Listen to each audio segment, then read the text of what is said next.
What if the universe isn't everything? What if it's just one room in a structure so vast we can't even see the walls? In the last 30 years, physicists stumbled onto a pattern they never intended to find: the mathematics of black holes, the structure of inflation creating endless bubbles, the limits of observation, all of it point to the same conclusion. We are contained, not trapped. Contained. One bubble among countless others. And the implications don't make the universe smaller. They make reality unimaginably larger. By the end of this, you'll see the cosmos differently, not as an endpoint, but as a doorway. Before we begin, if you find value in these deep space videos, a simple like or subscribe really helps this video reach more curious minds like you. Now, let everything soften, and together we drift into space. There was a moment in the history of human thought when infinity stopped being absolute. Not loudly, not dramatically, but slowly, the way ancient assumptions fracture under the weight of evidence they cannot support. For centuries, the universe had been infinite by definition, infinite space, infinite time, infinite in every direction we could imagine. To ask what lay beyond the universe was to ask a meaningless question. The universe was everything, there was no beyond. Then the cracks appeared. In 1917, Albert Einstein sat in wartime Berlin and confronted an impossible problem.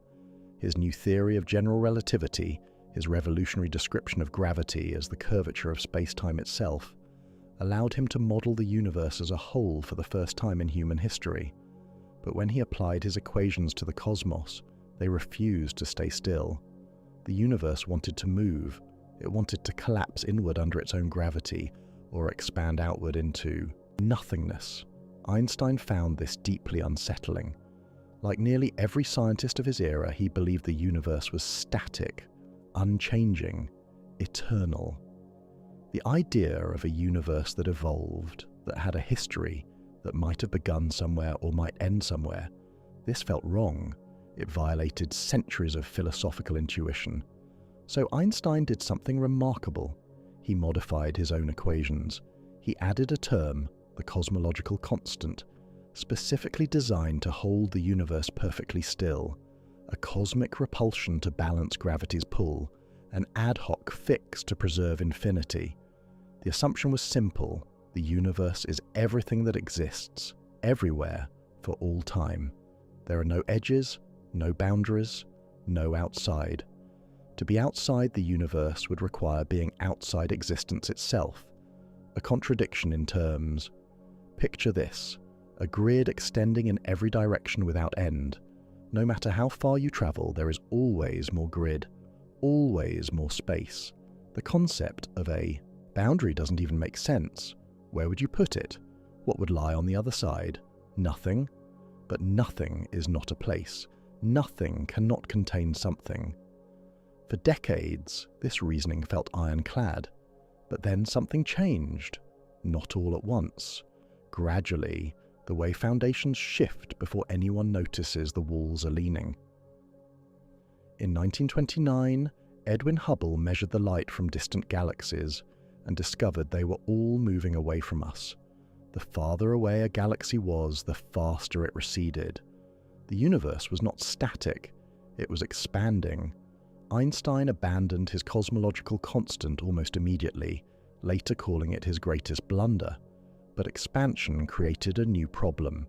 If the universe is expanding, then it was smaller in the past, denser, hotter. If you run the clock backward far enough, you arrive at a moment when everything occupied the same point, a beginning. The universe was no longer eternal. It was 13.8 billion years old, finite in time. This was the first crack. Time had a boundary. Then came the second crack, more subtle but more disturbing. If the universe is 13.8 billion years old and light travels at a fixed speed, roughly 300,000 kilometers per second or 186,000 miles per second, then there is a hard limit to how far we can see. Light from beyond a certain distance simply hasn't had time to reach us yet. No matter how powerful our telescopes become, there are regions of space whose light will never arrive. Scientists call this boundary the particle horizon. It currently sits about 46.5 billion light-years away in every direction. Why 46.5 billion light-years instead of 13.8 billion? Because space itself has been expanding while that light travelled toward us. The objects that emitted the light we see today have moved much farther away in the time it took their photons to reach Earth.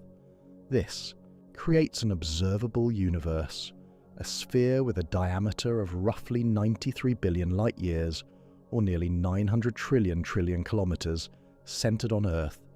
Not because Earth is special. Every observer in the universe sits at the center of their own observable sphere.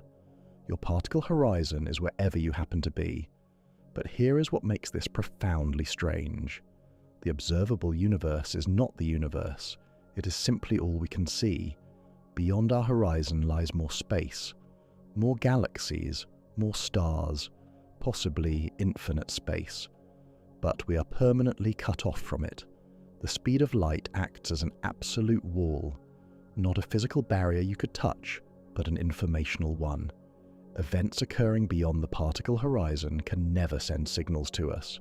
They are, for all practical purposes, outside our universe. Let that settle for a moment. There are galaxies out there, real physical galaxies with billions of stars, that we will never see. Not because our telescopes are too weak, not because the light is too faint, but because the universe's expansion is carrying them away from us faster than their light can reach us. The fabric of space itself is expanding at superluminal speeds in the distant reaches. Those galaxies exist, but they are fundamentally inaccessible. You might think, well, maybe if we wait long enough, their light will eventually arrive. It won't. There is another boundary, more final than the particle horizon. Scientists call it the cosmic event horizon. It sits about 16 billion light-years away. Any light emitted beyond that distance now will never reach us, no matter how long we wait. The accelerating expansion of space, driven by something we call dark energy, is pulling those regions away faster than light can close the gap. This means the universe we can observe is shrinking over time, not because space is contracting, but because expansion is accelerating. Galaxies currently visible near the edge of our observable universe will, billions of years from now, cross the event horizon and vanish. Their light will redshift into invisibility. They will fade from view as if they never existed, but they will still exist, somewhere, beyond a boundary we cannot cross.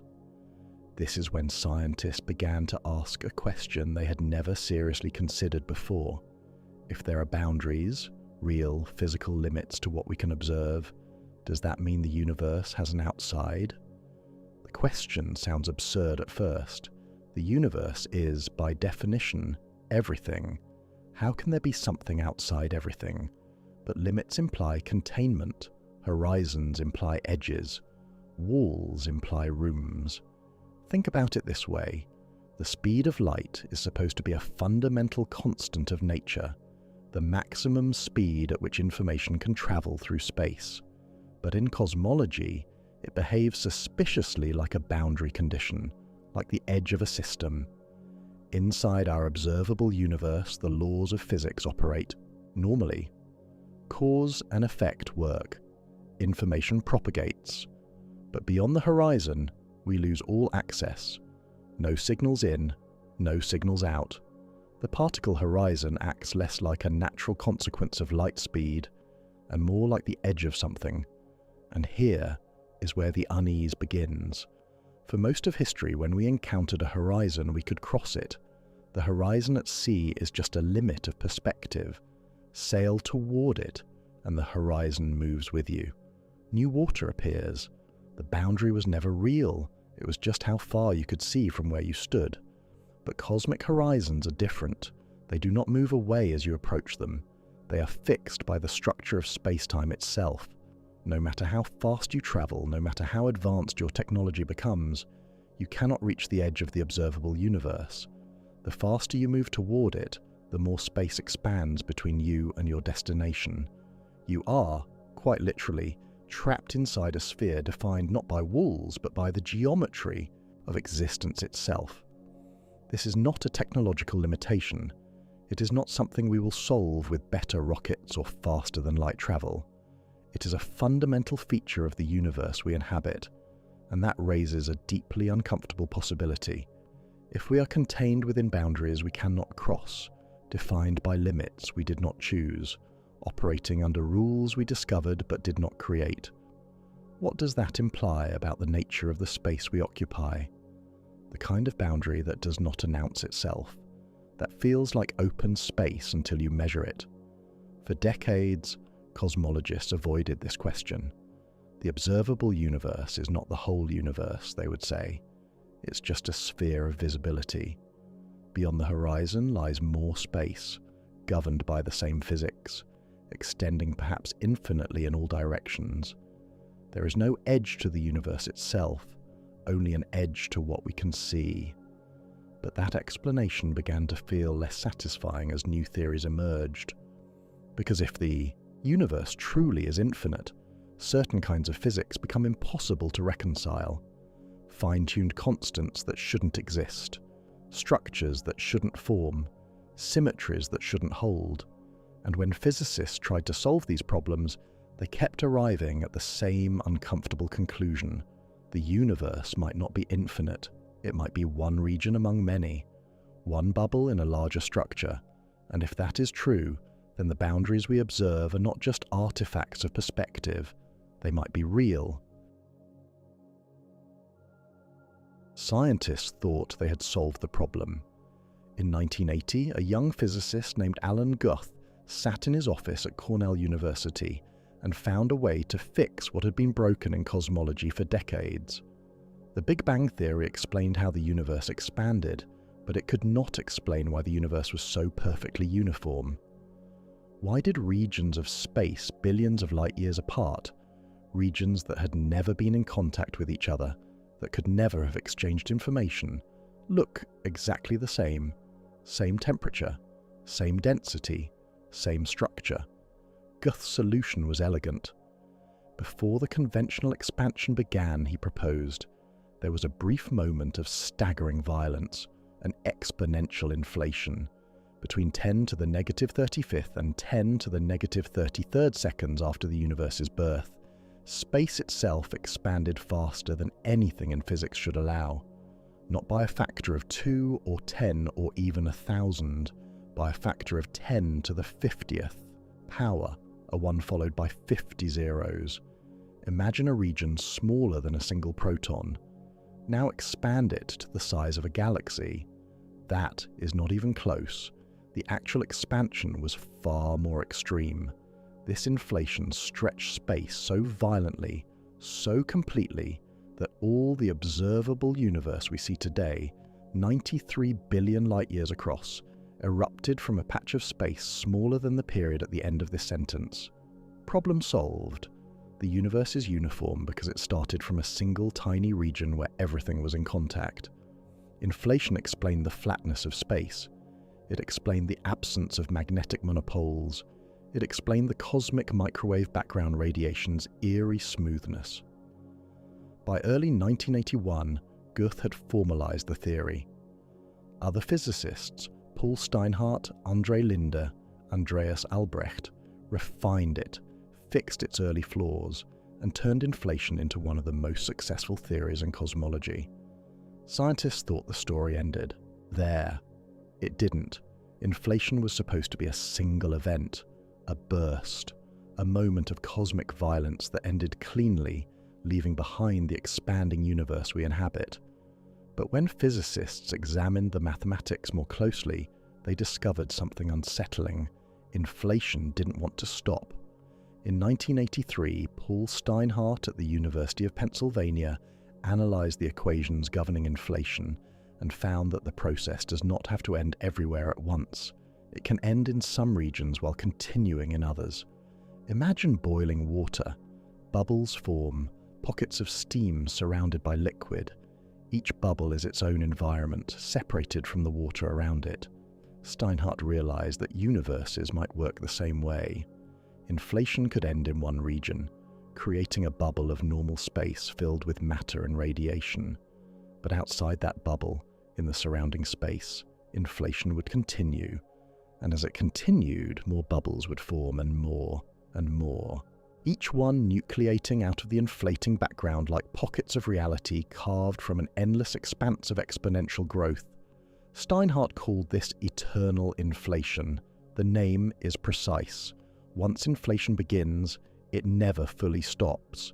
It creates an infinite number of regions where inflation ends, where bubbles of space cool into universes, but the inflating medium itself expands forever, always generating new bubbles, always creating new pockets of space-time. Alexander Vilenkin at Tufts University confirmed this independently. Andrei Linde, working first in Moscow and later at Stanford, developed the idea further with his chaotic inflation model in 1986. Linde showed that inflation is not a fragile process requiring fine-tuned conditions. It is robust, almost inevitable. Quantum fluctuations in the early universe naturally drive inflation, and those same fluctuations ensure that inflation becomes eternal. The mathematics left no room for doubt. But here is what made physicists deeply uncomfortable. If inflation is eternal, then our universe, everything we can see, everything that exists within our observable horizon, is just one bubble, one region where inflation happened to stop.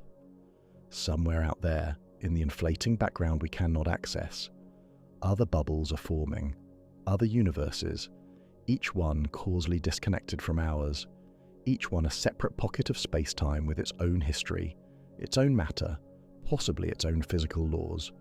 This was not speculation. This was not philosophy. This fell directly out of the equations. Picture this, a pot of boiling water on a stove, but the pot is infinite, and the heat never turns off. Bubbles form continuously. Each bubble is a universe. You live inside one bubble, but there are trillions upon trillions of other bubbles forming around you, forever, in an ocean of inflating space you will never touch.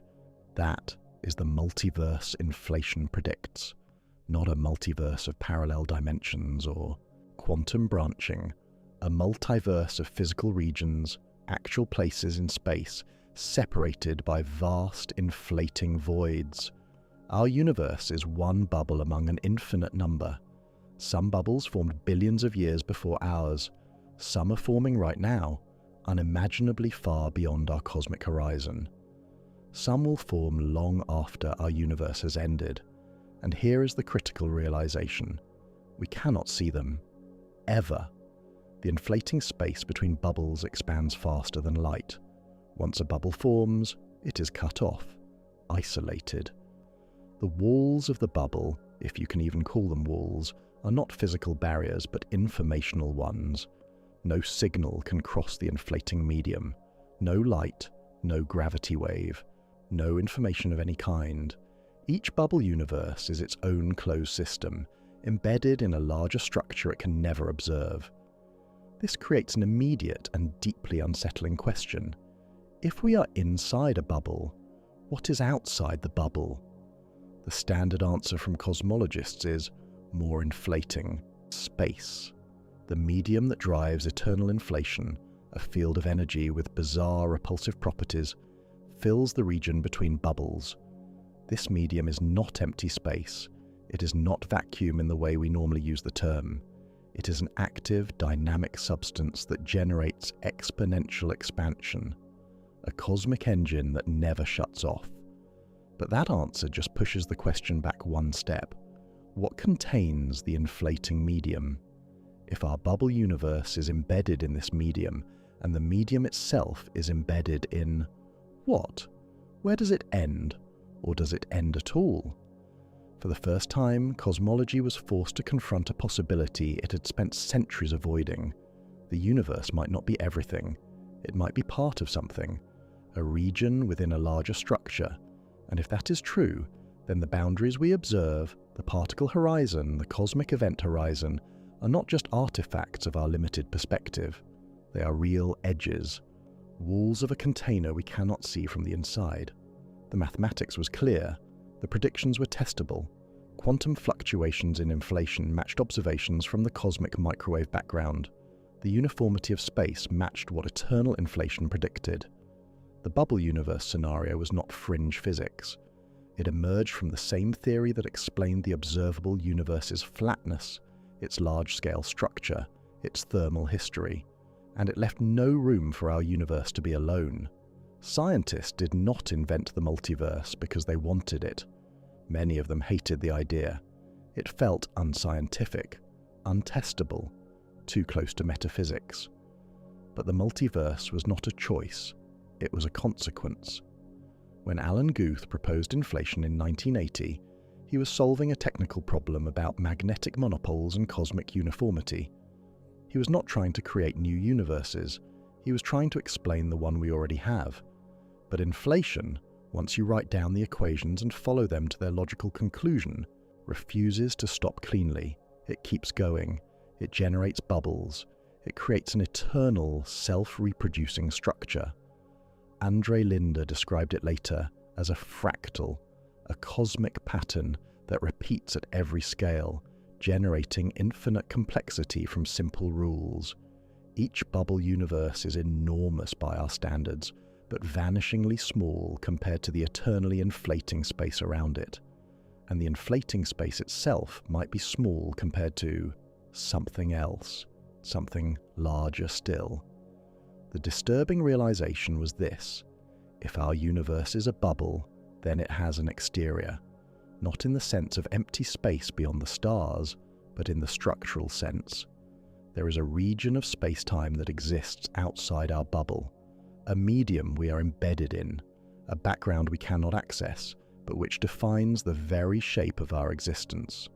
This was the first hint, not proof, but a compelling mathematical suggestion that the universe might be inside something, the kind of boundary that surrounds you without being visible, like living inside a soap bubble and never seeing the air. Eternal inflation gave cosmology its first mathematically rigorous reason to suspect that our universe is not the whole story. But it also opened a deeper mystery. If bubble universes form in an inflating medium, and that medium generates infinite bubbles across infinite time, then the structure of reality is far more complex than anyone had imagined. Our universe is not just bounded by observational horizons, it is embedded in a larger system with its own dynamics, its own structure, its own rules. And if eternal inflation is correct, then the inflating medium itself might not be the final layer, because inflation had to start somewhere. Something had to create the inflating field. Something had to set the initial conditions. And when physicists began asking what that something might be, they found themselves confronting an even stranger possibility, one that inflation had not predicted, but that other theories, arriving from completely different directions, were beginning to suggest. What if bubble universes were not the only way our universe could be part of something larger? What if the mathematics of physics itself, the fundamental equations describing gravity, space and time, pointed toward a reality with more structure, more layers, more containment than even eternal inflation implied? Nobody wanted this. Not a single physicist set out to create a multiverse. The idea was not a hypothesis looking for evidence. It was not speculation dressed up as theory. It was something far more disturbing, an unavoidable consequence. The mathematics of reality, pursued honestly across completely independent fields of physics, kept arriving at the same uncomfortable conclusion from different directions, and the more physicists tried to avoid it, the more inevitable it became. In the 1980s, 3 separate groups of theoretical physicists working on 3 entirely different problems stumbled into the multiverse without meaning to. The first group was studying inflation. We already know their story: Guth, Steinhardt, Linde. They were trying to explain why the universe was so uniform. When they followed the mathematics of exponential expansion to its logical end, they found eternal inflation.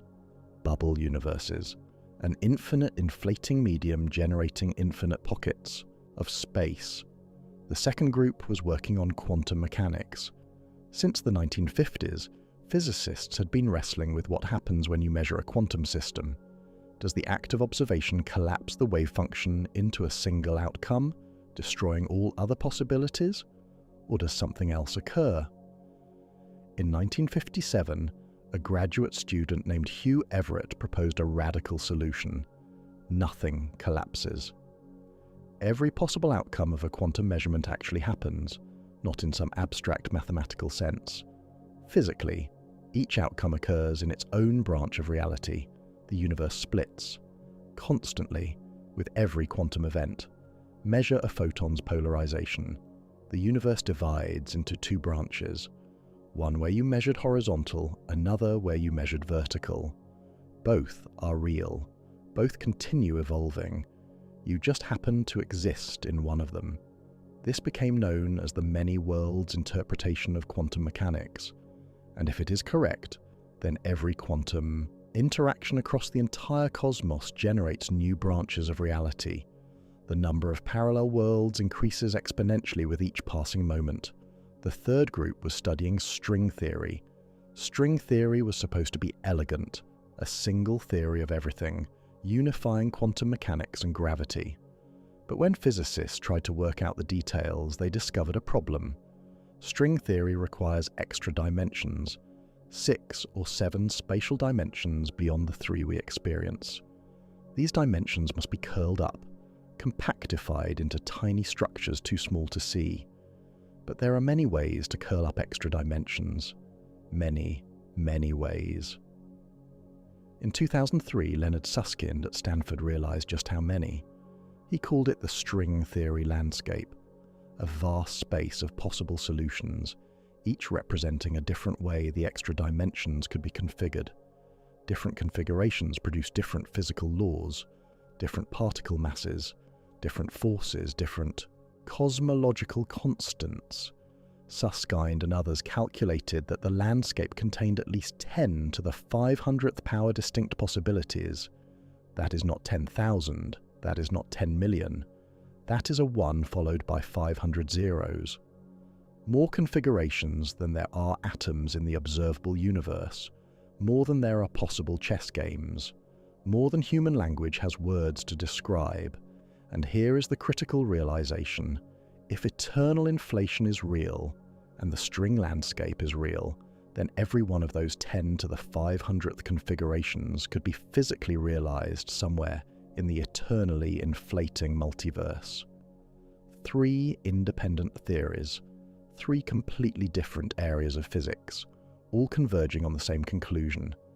The universe is not alone. Physicists hated this. Many still do. The resistance was not irrational. The multiverse posed a fundamental challenge to how science operates. Science works by making predictions, testing them, and ruling out what does not fit the data. But if there are infinite universes with every possible configuration of physical laws, then every observation is guaranteed to occur somewhere. The multiverse explains everything, which means it explains nothing. It becomes unfalsifiable, not science. Philosophy. David Gross, a Nobel laureate and one of the architects of the Standard Model, called the landscape idea dangerous and giving up. Paul Steinhardt, one of inflation's original developers, turned against eternal inflation entirely, arguing it had become untestable speculation. Roger Penrose dismissed it as mathematical excess divorced from physical reality. But the mathematics refused to cooperate with their objections. You could reject the many worlds interpretation of quantum mechanics and stick with older models where wave functions collapse. But you still had to deal with inflation. You could reject eternal inflation, but you still had to deal with the string landscape. You could reject string theory entirely, but you still had inflation and quantum mechanics pointing in the same direction. The multiverse was not a single idea that could be discarded. It was a convergence point, the place where multiple independent theories met, and that convergence suggested something deeper was going on. But here is where it gets more subtle More important, not all multiverses are the same. Physicist Max Tegmark at MIT organized multiverse theories into 4 levels, and the distinction between them is crucial for understanding whether the universe is inside something. Level 1 is the simplest. If space extends infinitely beyond our cosmic horizon, then there are infinite regions like ours, simply because infinite space eventually repeats every possible configuration. These regions are far away, separated by vast distances, but they exist in the same space, same physics, same universe, just different locations. Level 2 is eternal inflation, different bubble. Universes with potentially different physical constants, each forming in the eternally inflating background. This is the landscape multiverse, bubbles separated not just by distance but by regions of space still inflating between them. Level 3 is quantum many worlds. Every time a quantum event has multiple possible outcomes, the universe branches. All branches are real, all coexist, but they are separated in an abstract mathematical space called Hilbert space, not in physical location. Level 4 is Tegmark's most radical idea. Every mathematically possible structure exists. Every set of laws, every possible physics, every conceivable universe. This is not a prediction of any theory. It is a philosophical stance about the nature of existence itself. Now here is the distinction that matters. Level 1 and Level 3 do not require containment. In Level 1, all the parallel regions are part of the same continuous space. In Level 3, all the branches are part of the same quantum wave function. Many universes, yes, but not nested, not embedded, not contained. Level 2 is different. Eternal inflation does imply containment. Bubble universes form inside an inflating medium. That medium is not empty space. It is a field with energy, with dynamics, with structure. Our bubble exists within it.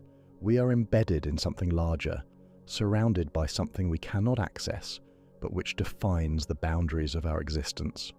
This is the first clear example of a cosmic environment, a larger structure that contains our universe as a component.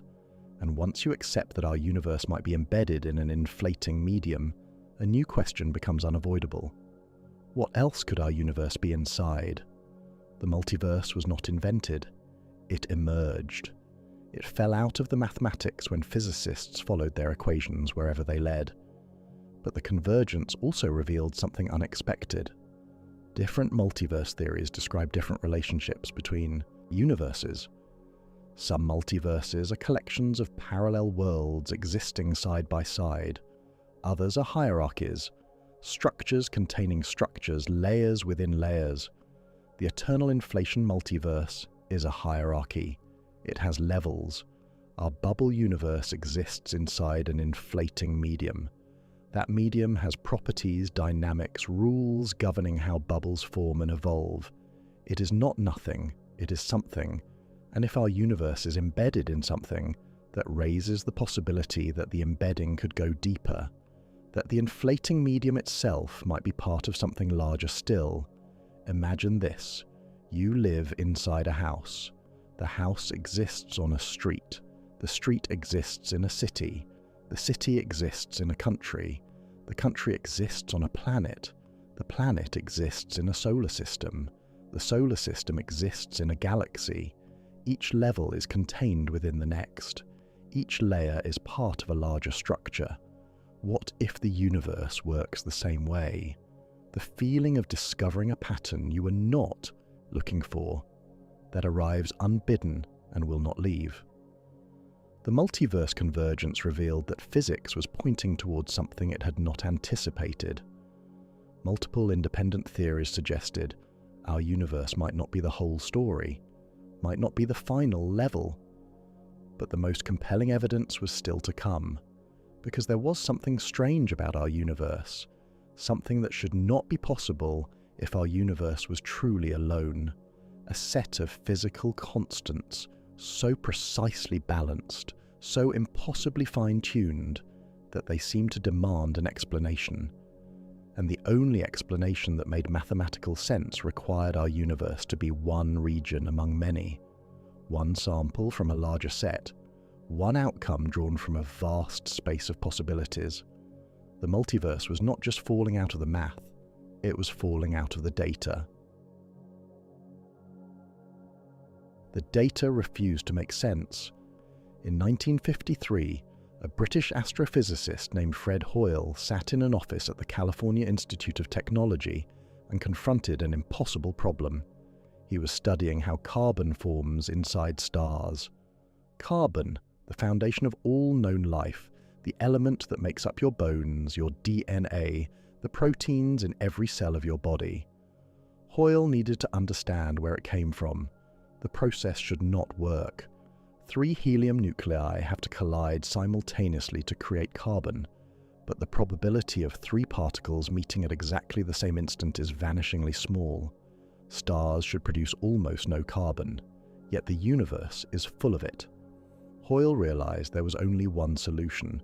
Carbon's nucleus must have a very specific energy level, a resonance state at precisely 7.65 million electron volts, that would allow the reaction to proceed efficiently. This energy level had never been observed. Hoyle was predicting the existence of a previously unknown quantum state based solely on the fact that he existed. If the resonance was not there, carbon would be rare. Life would be impossible. Therefore, the resonance must exist. He was right. Experimenters found it exactly where he predicted. But that raised a far more disturbing question. Why? The carbon resonance was not an isolated case. It was the first crack in what would become a widening fissure. Over the following decades, as physicists measured the fundamental constants of nature with increasing precision, a pattern emerged. The universe operates on numbers that appear to be balanced on a knife edge. Change any one of them by even a tiny fraction, and the universe becomes hostile to the existence of complex structures. Change them slightly more, and matter itself becomes impossible. Consider the strong nuclear force, the force that holds atomic nuclei together. If it were stronger by just 5%, hydrogen would fuse too readily. Stars would burn out in millions of years instead of billions. No time for planets to form, no time for life to evolve. If the strong force were weaker by 5%, atomic nuclei would barely hold together. No carbon, no oxygen, no elements beyond the simplest. The electromagnetic force shows similar precision. If it were stronger, electrons would bind too tightly to nuclei. No chemistry, no molecules. If it were weaker, electrons would not bind at all. Again, no chemistry, no life. But the most staggering example is the cosmological constant, the energy density of empty space itself. Quantum field theory predicts that the vacuum should have energy. A lot of energy. When physicists calculate how much energy empty space should contain based on our best understanding of particle physics, they get a number that is catastrophically large. If that energy were real, space itself would expand so violently that atoms could not form, galaxies could not exist. The universe would tear itself apart in less than a second. Yet when we measure the actual energy density of the vacuum, we find it is not zero. Dark energy exists. It is causing the universe's expansion to accelerate, but its value is unimaginably small compared to the prediction. The ratio between what theory predicts and what we observe is roughly 1 part in 10 to the 120th power.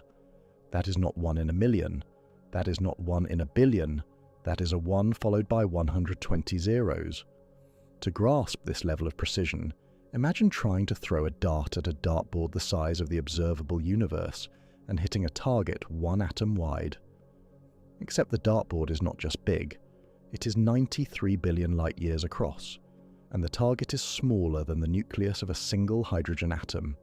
Theoretical physicists have called this the worst theoretical prediction in the history of physics, and the most serious fine-tuning problem in all of science. Fine-tuning appears everywhere we look.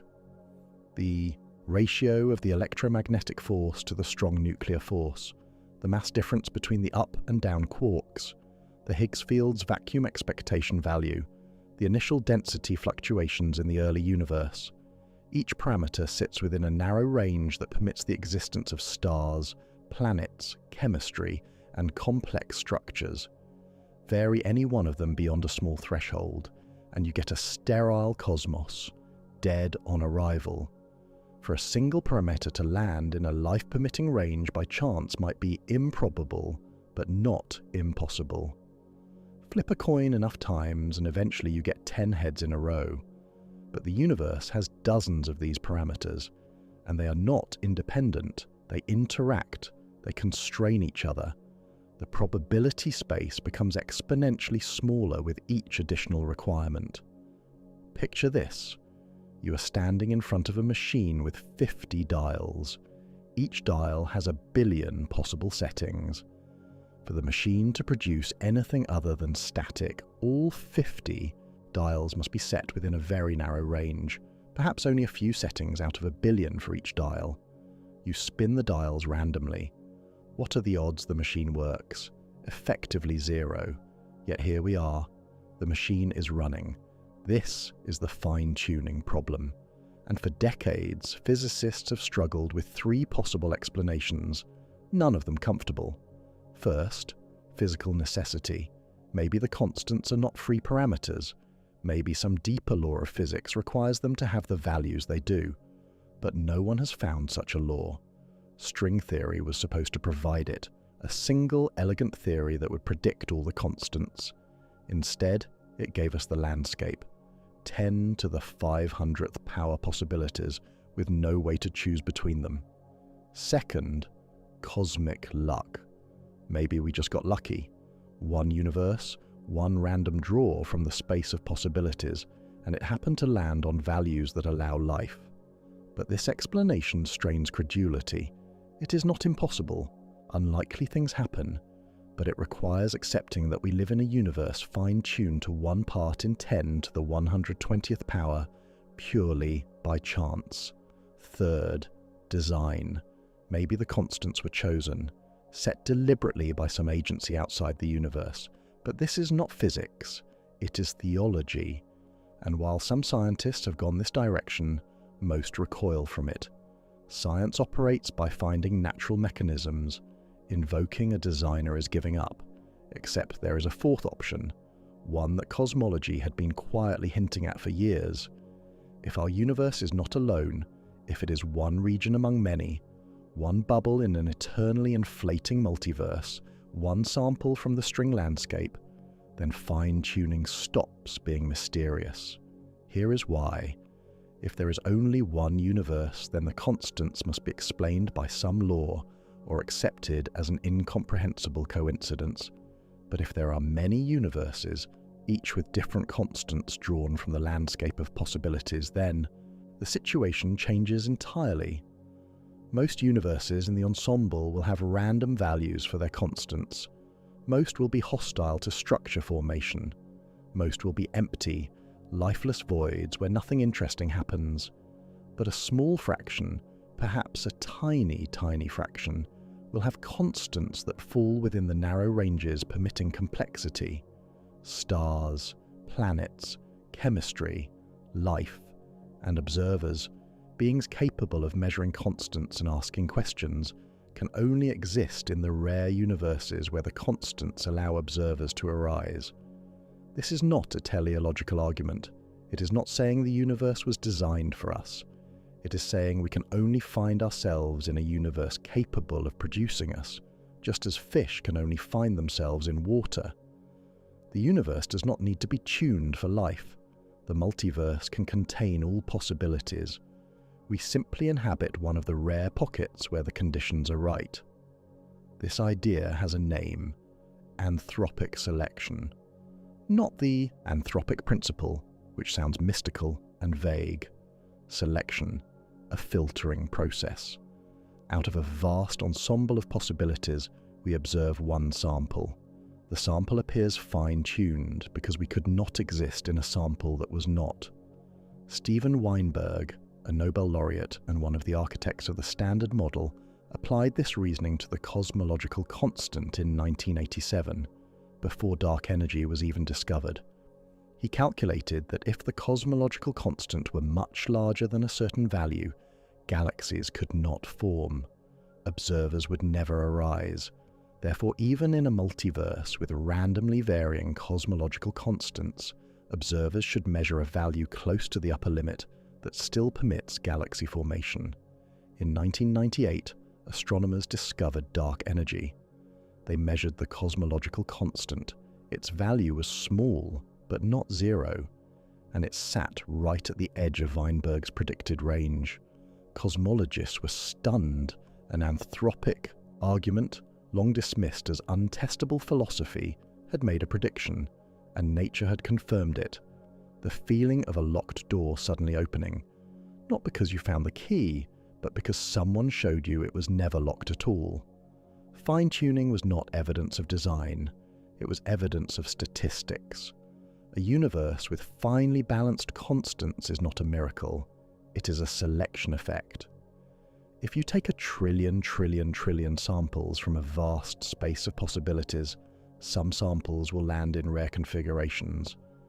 If only those rare configurations produce observers, then observers will always find themselves surprised at how improbable their universe seems. But this explanation only works if the ensemble exists. If there truly are countless bubble universes with varying constants, if the string landscape is physically realized across a multiverse, if eternal inflation generates infinite regions with infinite variations, and if that is true, then our universe is not a special creation. It is a location, a coordinate in a much larger structure, an address in a cosmic space far bigger than anything we can observe. The fine-tuning problem was pushing physics toward the same conclusion that inflation, quantum mechanics, and string theory had already suggested. Our universe is contained within something, embedded in a larger system with its own dynamics and structure. But how deep does the containment go? Because if our bubble universe exists inside an inflating medium, and that explains fine-tuning, then the question becomes unavoidable. What is the inflating medium inside of? In December of 1915, while serving in the German army on the Russian front, a physicist named Karl Schwarzschild received a copy of Einstein's newly published theory of general relativity. The war was grinding through its second winter. Schwarzschild was stationed in a place where artillery fire rattled the frozen ground and soldiers died in trenches carved into mud. But in his spare moments, between calculations for ballistic trajectories, he worked on Einstein's equations.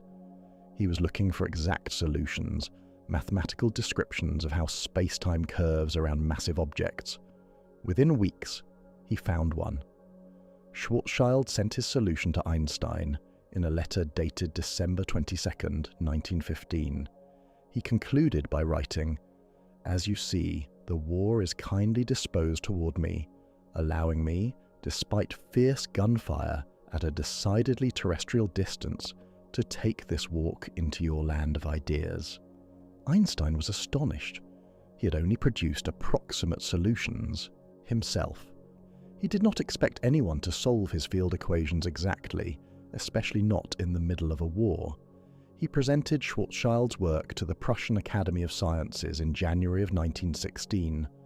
4 months later, Schwarzschild was dead. An autoimmune disease contracted at the front killed him at 42, but his solution survived. And hidden inside the mathematics was something no one understood for decades. A boundary, a threshold, a place where the rules changed. We call it the event horizon, and it would eventually force physicists to ask a question that still has no answer. What if black holes are not endpoints, but doorways? The Schwarzschild solution describes space-time around a spherical, non-rotating mass.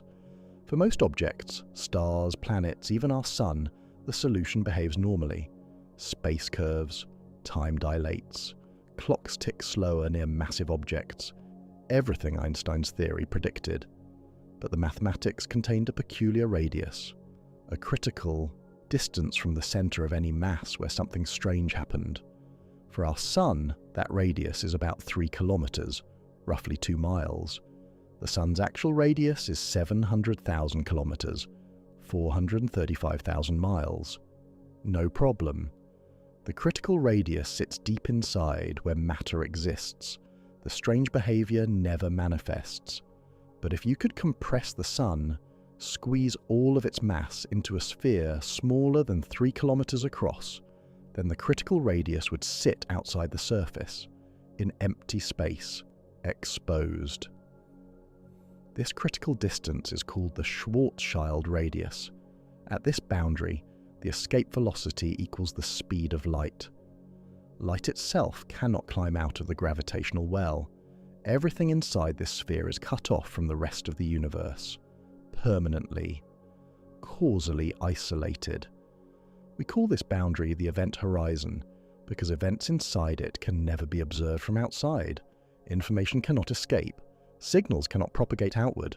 The horizon is a one-way membrane. You can fall in, you cannot come out. For decades, physicists treated this as a mathematical curiosity. Surely nature would not allow such objects to form. Surely stars could not collapse that far. They were wrong. By the 1960s, astronomers were detecting quasars, impossibly energetic objects pouring out the luminosity of 1 trillion suns from regions smaller than our solar system. The only explanation that fit the data: supermassive black holes, millions or billions of times the mass of the Sun, feeding on infalling matter and converting gravitational energy into radiation. Black holes were real. And then physicists looked more carefully at the mathematics. What they found was deeply unsettling.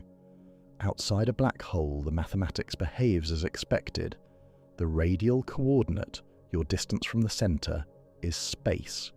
The time coordinate is time. You can move toward or away from the black hole. You cannot move backward in time, but cross. The event horizon and the coordinates swap roles. Inside the horizon, the radial direction becomes time-like. Distance to the center is no longer a place in space you can avoid by changing direction. It becomes a moment in your future, as unavoidable as tomorrow. You cannot stop your progress towards smaller radii any more than you can stop time from advancing. The singularity at the center is not a location you fall toward. It is when you will cease to exist. This is not metaphor. It is geometry. The structure of space-time itself has changed. What was space became time. What was time became space. To an observer falling through the horizon, nothing dramatic happens at the crossing. No wall, no barrier. The transition is smooth, but the causal structure of the universe has fundamentally altered. Every possible future, every trajectory allowed by physics, leads inward, toward the singularity. Escape is not difficult. It is geometrically impossible. This raised a strange question. If the interior of a black hole is a region of space-time causally disconnected from the exterior, where time and space behave differently, where the future points inward instead of outward, how is that different from being inside a separate universe? In 1992, a theoretical physicist named Lee Smolin at the Perimeter Institute in Canada proposed an answer. It is not different. Black holes might be universes, not metaphorically, literally. Smolin's hypothesis, called cosmological natural selection, suggested that the singularity at the center of a black hole might not be an endpoint where physics breaks down. Quantum effects, gravity operating at the smallest scales, might cause a bounce, a rebound. And on the other side of that bounce, a new region of space-time could begin expanding, a new universe, with its own Big Bang, its own physical constants, slightly different from the parent universe, but similar. If this is true, then every black hole in our universe is not a dead end. It is a womb, a nursery, a place where new universes are born, universes we can never see, never contact, never observe, because they exist on the other side of an event horizon we cannot cross. Our universe could contain trillions of black holes. That means trillions of possible daughter universes. Each of those daughter universes could produce trillions more black holes, and those in turn could spawn even more. The multiverse would not just be large, it would be genealogical, reproductive, evolving. Here is where the idea becomes disturbing. If black holes give birth to universes, then the implication runs both ways.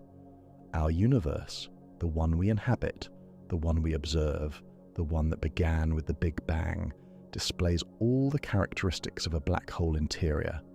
It has an origin point in time, not space.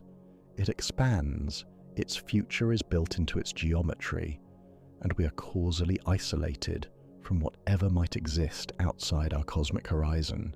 From the outside, a black hole looks like a compact spherical object sitting in space. From the inside, it looks like an entire expanding universe with a beginning in time and no spatial edge. The geometry is the same, the mathematics is the same. A black hole interior and a closed, expanding universe are, in certain formulations of general relativity, indistinguishable. This does not prove we are inside a black hole. The idea remains speculative. The quantum bounce at the singularity, the mechanism that would connect the black hole interior to a new expanding region, has never been observed and may not occur. Many physicists remain skeptical. The hypothesis makes predictions, but they are difficult to test. But the symmetry is undeniable. The mathematics does not care which side of the horizon you call inside and which you call outside. The structure is reversible, dual. What looks like a collapsing object from one perspective looks like an expanding cosmos from another. The disorienting vertigo of realizing the floor might be the ceiling. For 70 years after Schwarzschild mailed his letter from the front, black holes were theoretical abstractions. Then they became real, first detected indirectly through their effects on nearby stars, then observed directly, shadows against glowing accretion disks, ripples in space-time from colliding pairs, even photographed by the Event Horizon Telescope in 2019. We know they exist. We know they warp space-time. We know their interiors are hidden behind horizons we cannot penetrate. What we do not know is what lies on the other side. If black hole interiors are universes, and our universe resembles a black hole interior, then the boundary problem has not been solved. It has only been pushed one level outward. What is our universe inside of? The Schwarzschild solution offered the first hint that space-time could contain nested regions, domains separated by horizons, causally isolated, yet connected through shared geometry. Black holes taught us that the universe could have an interior structure we cannot see from where we stand. But there was more hidden in the mathematics. Because the Schwarzschild solution was not just a description of black holes, it was a description of geometry itself. And when physicists examined that geometry more carefully, they found something even stranger. The universe was not just nested, it was curved in ways that suggested it might be a boundary of something higher dimensional, something vast, something our three-dimensional existence could not fully contain. We assume the Big Bang happened at a point, a location in space, a specific place where the universe began. If you could travel far enough backward through space-time, you would arrive at the spot where it all started. This is how most people imagine it, a cosmic explosion radiating outward from a central origin. But the mathematics tells a different story. The Big Bang did not happen at a point in space. It happened at a point in time, everywhere at once. Every location in the observable universe, every galaxy, every star, every atom, was present at the beginning, not scattered across pre-existing space, but compressed into a state of infinite density with no spatial extent. This is what the equations describe, and when physicists examined those equations more carefully, they noticed something profoundly disturbing. The geometry was familiar. They had seen it before.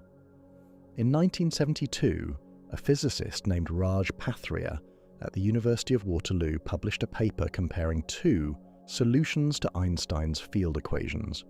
The first was the Schwarzschild metric, the mathematical description of spacetime around a non-rotating black hole, the geometry outside the event horizon, the curvature inside. The second was the Friedmann-Lemaitre-Robertson-Walker metric, the FLRW metric, which describes a homogeneous, isotropic expanding universe, the standard model of cosmology, the framework that governs the large-scale structure of everything we observe. Pathria showed that these two metrics could be mapped onto each other. Under certain conditions, the interior of a black hole and a closed expanding universe are described by the same mathematical structure. Not similar, identical. Picture this. Imagine you are holding two photographs. One shows the view from inside a black hole, space-time curving inward, time flowing toward a singularity, no escape. The other shows the early universe, space-time expanding outward, time flowing away from the Big Bang, matter spreading across cosmic scales. Now overlay the photographs. Rotate one, shift the coordinates. Suddenly they match. The same curvature, the same equations, the same geometry viewed from different perspectives. This is not metaphor. It is coordinate transformation. The mathematics of a black hole interior and the mathematics of an expanding universe can describe the same spacetime, just labeled differently. The connection runs deeper than geometry. Both systems begin with a singularity. In cosmology, we call it the Big Bang, a moment of infinite density and temperature where the laws of physics break down. In black hole physics, we call it the central singularity, a point where space-time curvature becomes infinite and general relativity fails. But look at the structure. In both cases, the singularity is not a place, it is a time, a boundary in the past for the expanding universe, a boundary in the future for anything falling into a black hole. Time flows away from one, singularity, and toward the other. Yet the geometric properties are the same. In 1939, J. Robert Oppenheimer and Hartland Snyder at the University of California modeled the gravitational collapse of a star.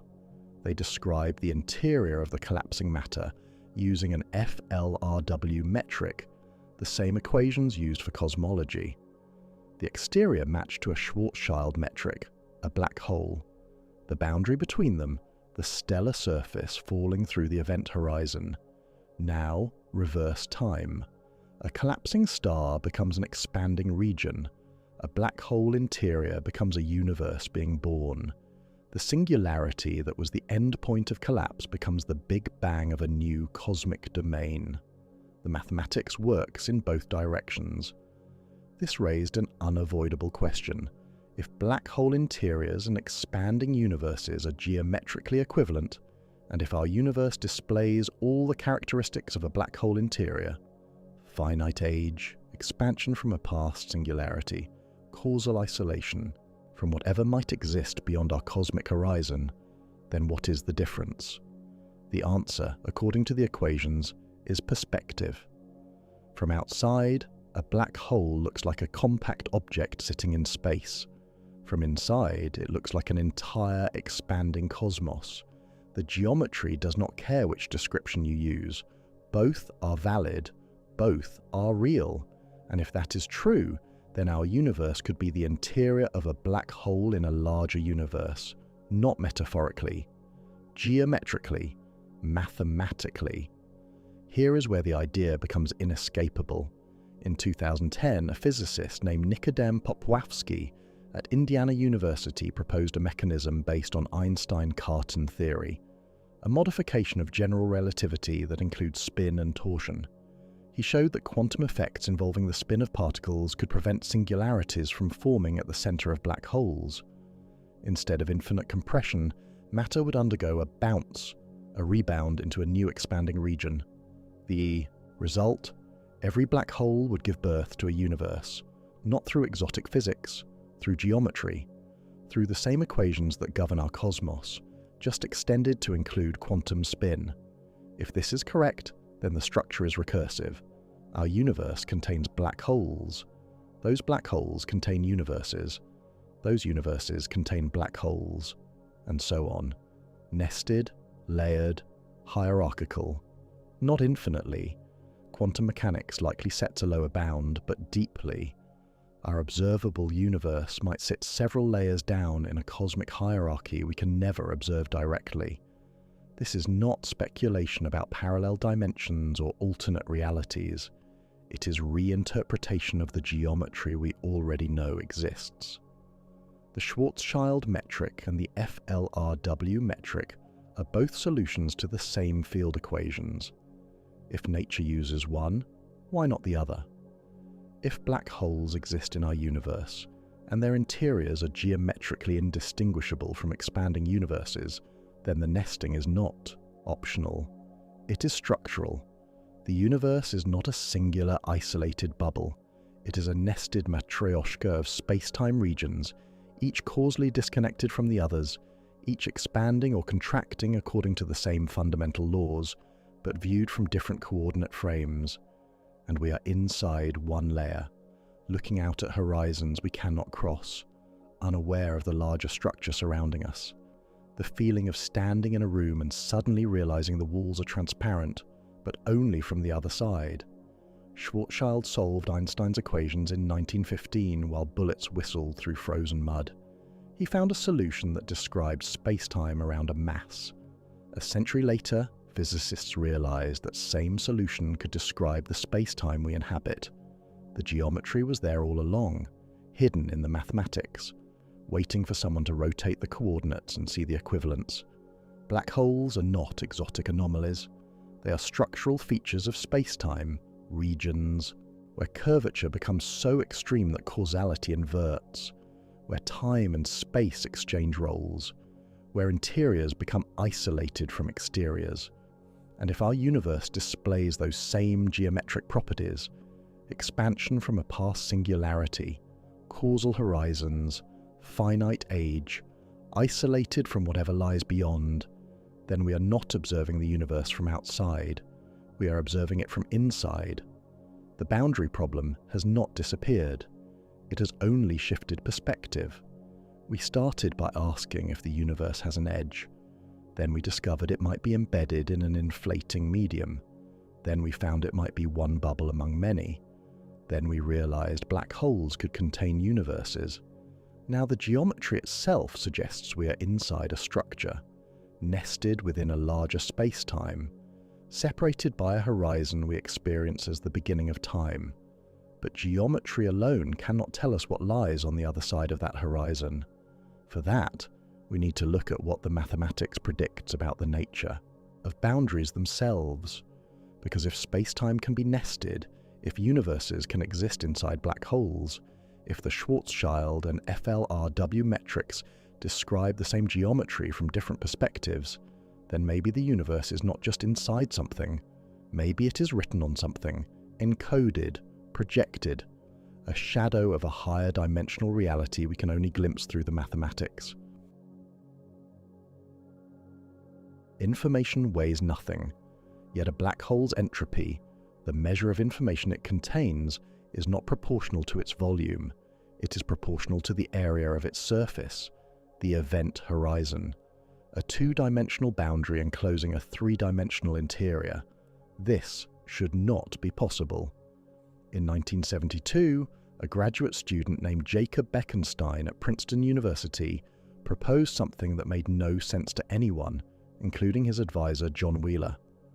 Bekenstein suggested that black holes have entropy, not metaphorical entropy, real thermodynamic entropy, a measurable quantity related to information and disorder, and he claimed this entropy was proportional to the area of the black hole's event horizon, not its volume. Stephen Hawking initially dismissed the idea. Entropy requires temperature. Temperature requires radiation. Black holes absorb everything. They emit nothing. The concept was, Hawking believed, nonsense. Then in 1974, Hawking calculated what happens when you apply quantum field theory near a black hole's event horizon. quantum fluctuations in curved space-time, virtual particles appearing in pairs near the boundary, one particle falling in, the other escaping. The black hole radiates. It has a temperature, not metaphorical, real, measurable, about 1/10,000,000th of a degree above absolute zero for a black hole the mass of our Sun, but real. And with temperature comes entropy. Bekenstein had been right. The entropy was proportional to the horizon's area. The formula became known as the Bekenstein-Hawking entropy. It describes how much information a black hole contains. But here is what disturbed physicists. The formula says a black hole's information is stored on its surface, not distributed throughout its volume, not hidden inside the singularity, on the boundary. A sphere 1 kilometer across contains more information, more possible arrangements of matter and energy, than a sphere 10 kilometers across if the smaller sphere is a black hole and the larger one is not, because the black hole's entropy scales with surface area, while normal matter's entropy scales with volume. Volume grows faster than surface area. A sphere twice as wide has 8 times the volume, but only 4 times the surface area. Information should be a property of what is inside a region, yet black holes violate this expectation. Their information lives on the boundary. This was not a detail, it was a clue. In 1993, a Dutch physicist named Gerard 't Hooft at Utrecht University proposed a radical idea. He argued that the black hole information paradox, the problem of what happens to information that falls into a black hole, could only be resolved if the three-dimensional world we experience is actually an image, a projection. The universe, 't Hooft suggested, is a hologram. All the physics happening in three-dimensional space could be encoded on a two-dimensional surface. This was not speculation, it was calculation. When you combine quantum mechanics with gravity, when you account for the Bekenstein-Hawking entropy, when you trace through what happens at the Planck scale, the smallest possible length where quantum effects and gravity both matter, the mathematics points toward dimensional reduction. Reality might require fewer dimensions to describe than it appears to have. 1 year later, Leonard Susskind at Stanford University elaborated on 't Hooft's idea in a paper titled The World as a Hologram. Susskind showed that the holographic principle was not just about black holes, it was universal. Any region of space, any volume, anywhere, can have its physics fully described by information encoded on its boundary. Picture this. Take a spherical region of empty space. Everything happening inside that sphere, every particle, every field, every quantum state, can be represented by data living on the sphere's surface. The interior is real, events occur there, but the fundamental description, the complete information, exists on the boundary. The three-dimensional interior is, in a precise mathematical sense, a projection from a two-dimensional surface. Then, in 1997, a young physicist named Juan Maldacena at Harvard gave the holographic principle concrete form. Maldacena was studying string theory, a framework attempting to unify quantum mechanics and gravity by treating particles as tiny vibrating strings. He considered a specific scenario, a 5-dimensional space with negative curvature called anti-de Sitter space, or ADS. Imagine space-time curved in a particular way, shaped like the interior of a saddle extending infinitely. This 5-dimensional space-time has a 4-dimensional boundary, and Maldacena showed, mathematically proved, that string theory in the 5-dimensional interior is exactly equivalent to a quantum field theory on the 4-dimensional boundary. Not approximately equivalent, exactly. Every calculation on one side has a corresponding calculation on the other. Every phenomenon in the 5-dimensional gravitational theory matches a phenomenon in the 4-dimensional theory without gravity. They are two descriptions of the same reality. This is called the ADS/CFT correspondence, anti-de Sitter space, and conformal field theory. It became the most highly cited paper in the history of high-energy physics, over 20,000 citations by 2022. Why? Because it demonstrated that the holographic principle is not philosophy. It is physics, testable, calculable, real. The correspondence shows that gravity in a higher dimensional space is equivalent to a theory without gravity in one fewer dimension. The extra dimension, the one pointing inward from the boundary, is not fundamental. It emerges from the boundary theory. It is holographic. And if this works for anti-de Sitter space, the question becomes unavoidable. What about our universe? Imagine you are standing at the boundary of space-time, not at an edge in the ordinary sense. There is no wall, no barrier. You are at a surface where the description of reality changes. Below you, extending inward, 3 dimensions of space, one of time, gravity, curvature, the full complexity of existence. But you are not inside. You are on the boundary, and everything you thought was happening in that vast interior, every particle collision, every gravitational wave, every moment of cosmic history, is encoded in the information surrounding you. You can reach out and touch it. 2-dimensional, flat, complete. The interior is real, but it is also projection. You are standing at the source. The holographic principle does not say our 3-dimensional universe is an illusion. It says the 3-dimensional description may be redundant, unnecessary. All the information can be encoded on a 2-dimensional surface. Our universe does not exist in anti-de Sitter space. The correspondence Maldacena discovered applies to a specific, idealized geometry. Our cosmos appears to be expanding, accelerating, with positive curvature, closer to de Sitter space than anti-de Sitter. Physicists do not yet have a holographic description of our actual universe, but the principle holds. The mathematics demands it. Information scales with area, not volume. The degrees of freedom, the amount of complexity a region can contain, are bounded by its surface, not its interior.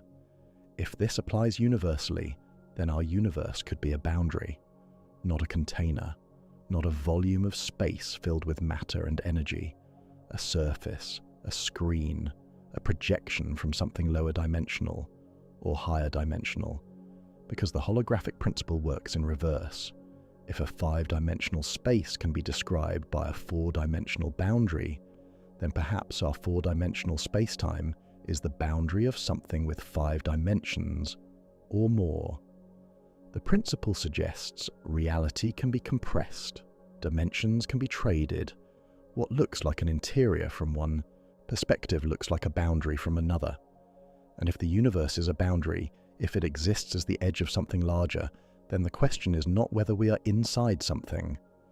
It is whether inside and outside are even the right concepts, because boundaries do not have interiors, they have 2 sides, and we have only ever seen one. In the summer of 1998, Lisa Randall at Harvard University had a problem she could not solve. Gravity was too weak. Not just weak, catastrophically weak. 16 orders of magnitude weaker than the electromagnetic force, incomprehensibly weaker than the forces binding atomic nuclei. This was the hierarchy problem. It made no mathematical sense. It could not be explained within 4 dimensions. So Randall picked up the phone and called Raman Sundram, a postdoctoral researcher at Boston University. She had an idea, a strange one. What if our universe was not actually 4-dimensional at all? What if we live on a surface? The idea of extra dimensions was not new. In 1919, a German mathematician named Theodor Kaluza sent Albert Einstein a paper that unified gravity and electromagnetism, but only if space had 5 dimensions instead of 4. Einstein was intrigued, but skeptical. Then, in 1926, Swedish physicist Oskar Klein suggested that the 5th dimension could be real but curled up, wrapped into a circle so microscopically tiny that we would never notice it, about 10 to the power of minus 30 centimeters across, smaller than an atom, smaller than a proton, invisible. But Kaluza-Klein theory eventually collapsed. It made the wrong predictions. The electron's mass came out wrong by a factor of 10 to the power of 18, a billion times too large. The theory faded from physics, relegated to a historical curiosity. Then string theory revived it.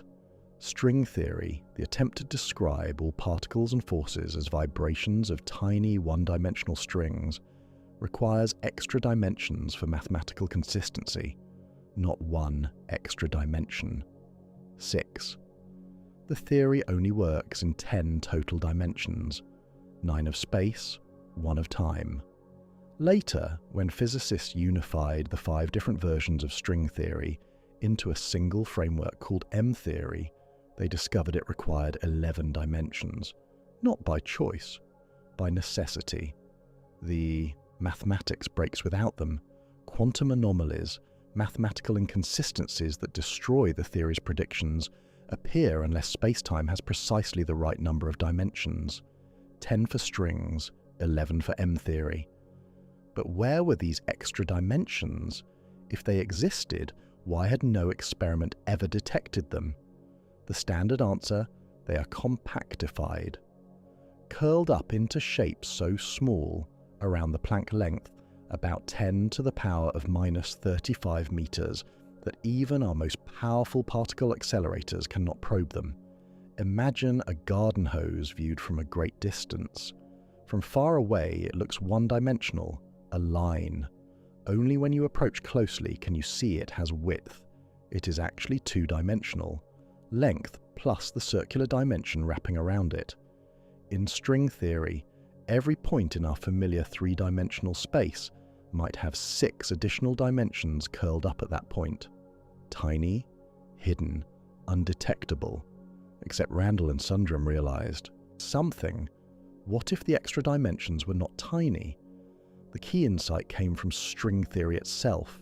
In string theory, strings are not the only objects. There are also branes, short for membranes. These are surfaces of various dimensions where strings can end. A 0-dimensional brane is a point, a 1-dimensional brane is a line, a 2-dimensional brane is a surface like a sheet of paper, a 3-dimensional brane is a volume, and crucially, different types of particles attach to branes in different ways. Open strings, strings with 2 loose ends, can only move along the brane they are attached to. Their endpoints are stuck. These open strings give rise to the particles of the Standard Model: electrons, quarks, photons, the forces of electromagnetism, and the nuclear interactions, all confined to the brain. But closed strings, strings forming complete loops with no ends, can move freely through the full higher dimensional space, and closed strings give rise to gravitons, the hypothetical particles that carry the gravitational force. This creates an asymmetry. Matter is trapped, gravity escapes. Picture this. Imagine our entire three-dimensional universe, every galaxy, every star, every atom, every particle, existing on the surface of a vast three-dimensional membrane, floating in a higher dimensional space. We are not inside a volume. We are on a boundary, a surface, the brain, everything we have ever seen, touched, measured, all of it confined to this three-dimensional surface. The electromagnetic force that lets us see cannot leave the brain. The nuclear forces holding matter together cannot leave the brain. We are imprisoned here, not by walls, by the nature of the particles themselves. But gravity is different. Gravitons, if they exist, are closed strings. They can propagate through the bulk, the higher dimensional space surrounding our brain. In 1999, Randall and Sundram published 2 papers that changed cosmology. The first, Model RS1, proposed a 5-dimensional universe with 2 branes separated by a tiny distance in the 5th dimension. Our universe sits on one brane, the visible brane. The other brane, the hidden brane, exists just 10 to the power of minus 31 centimeters away. Closer than the width of a proton, but separated by an extra dimension we cannot access. Between the two brains, the bulk. 5-dimensional space with a negative cosmological constant, a curvature that warps the geometry. This warping is critical. It explains why gravity appears so weak. The gravitational field spreads out into the extra dimension, like light spreading from a lamp in all directions. Most of the gravitational force leaks into the bulk. Only a tiny fraction remains concentrated at our brain. The exponential warping factor ensures that the probability of finding a graviton far from the hidden brain drops catastrophically. Gravity is diluted by geometry. This solves the hierarchy problem, not by inventing new particles, not by fine-tuning constants, by giving gravity more space to spread into. The second model, RS2, was even stranger. It removed the second brain entirely. Our universe sits on a single 3-dimensional brain embedded in an infinite 5-dimensional space. Infinite, not compactified, not tiny. And yet we still experience 4-dimensional physics because the warped geometry confines the graviton's wave function to the brain at low energies. At low energies, the energies we experience in everyday life, even in particle accelerators, gravity behaves as if only 4 dimensions exist. The extra dimension is invisible, but at high energies, gravity begins to leak into the bulk. It becomes truly 5-dimensional. This was revolutionary. For the first time, physicists had a model where extra dimensions could be large, potentially even infinite, and still remain undetected, because only gravity accesses them and gravity is weak, difficult to test. The constraints on extra dimensions are permissive if only gravity experiences them. By 2004, experiments were underway to test whether gravity becomes stronger at sub-millimeter scales, where less gravitational force would have leaked into the bulk. The tests found nothing. Gravity obeyed Newton's inverse square law down to distances smaller than 1/10 of a millimeter. If extra dimensions exist in the Randall-Sundrum configuration, they must be even smaller, or the warping must be more extreme. But the conceptual breakthrough remained. Our universe might not be a container. It might be an object, a surface, a membrane embedded in something vastly larger. And if this is true, if we exist on a brain, then every observation we have ever made, every experiment we have ever conducted, every measurement of the cosmos has been limited to the surface. We have only ever seen our brain. We have never detected the bulk. String theory and M theory predict that space has 10 or 11 dimensions. We observe 4. Where are the others? The traditional answer: compactified, curled up, hidden. But brain cosmology offers another answer: extended, large, accessible, but only to gravity. Our 3-dimensional space, our time, our matter, our light, all of it confined to a brain, a boundary, an edge. We live on the surface of a higher dimensional geometry we cannot perceive. When we look at the night sky, we are seeing only the brain. When we measure the universe's expansion, we are measuring only the brain's geometry.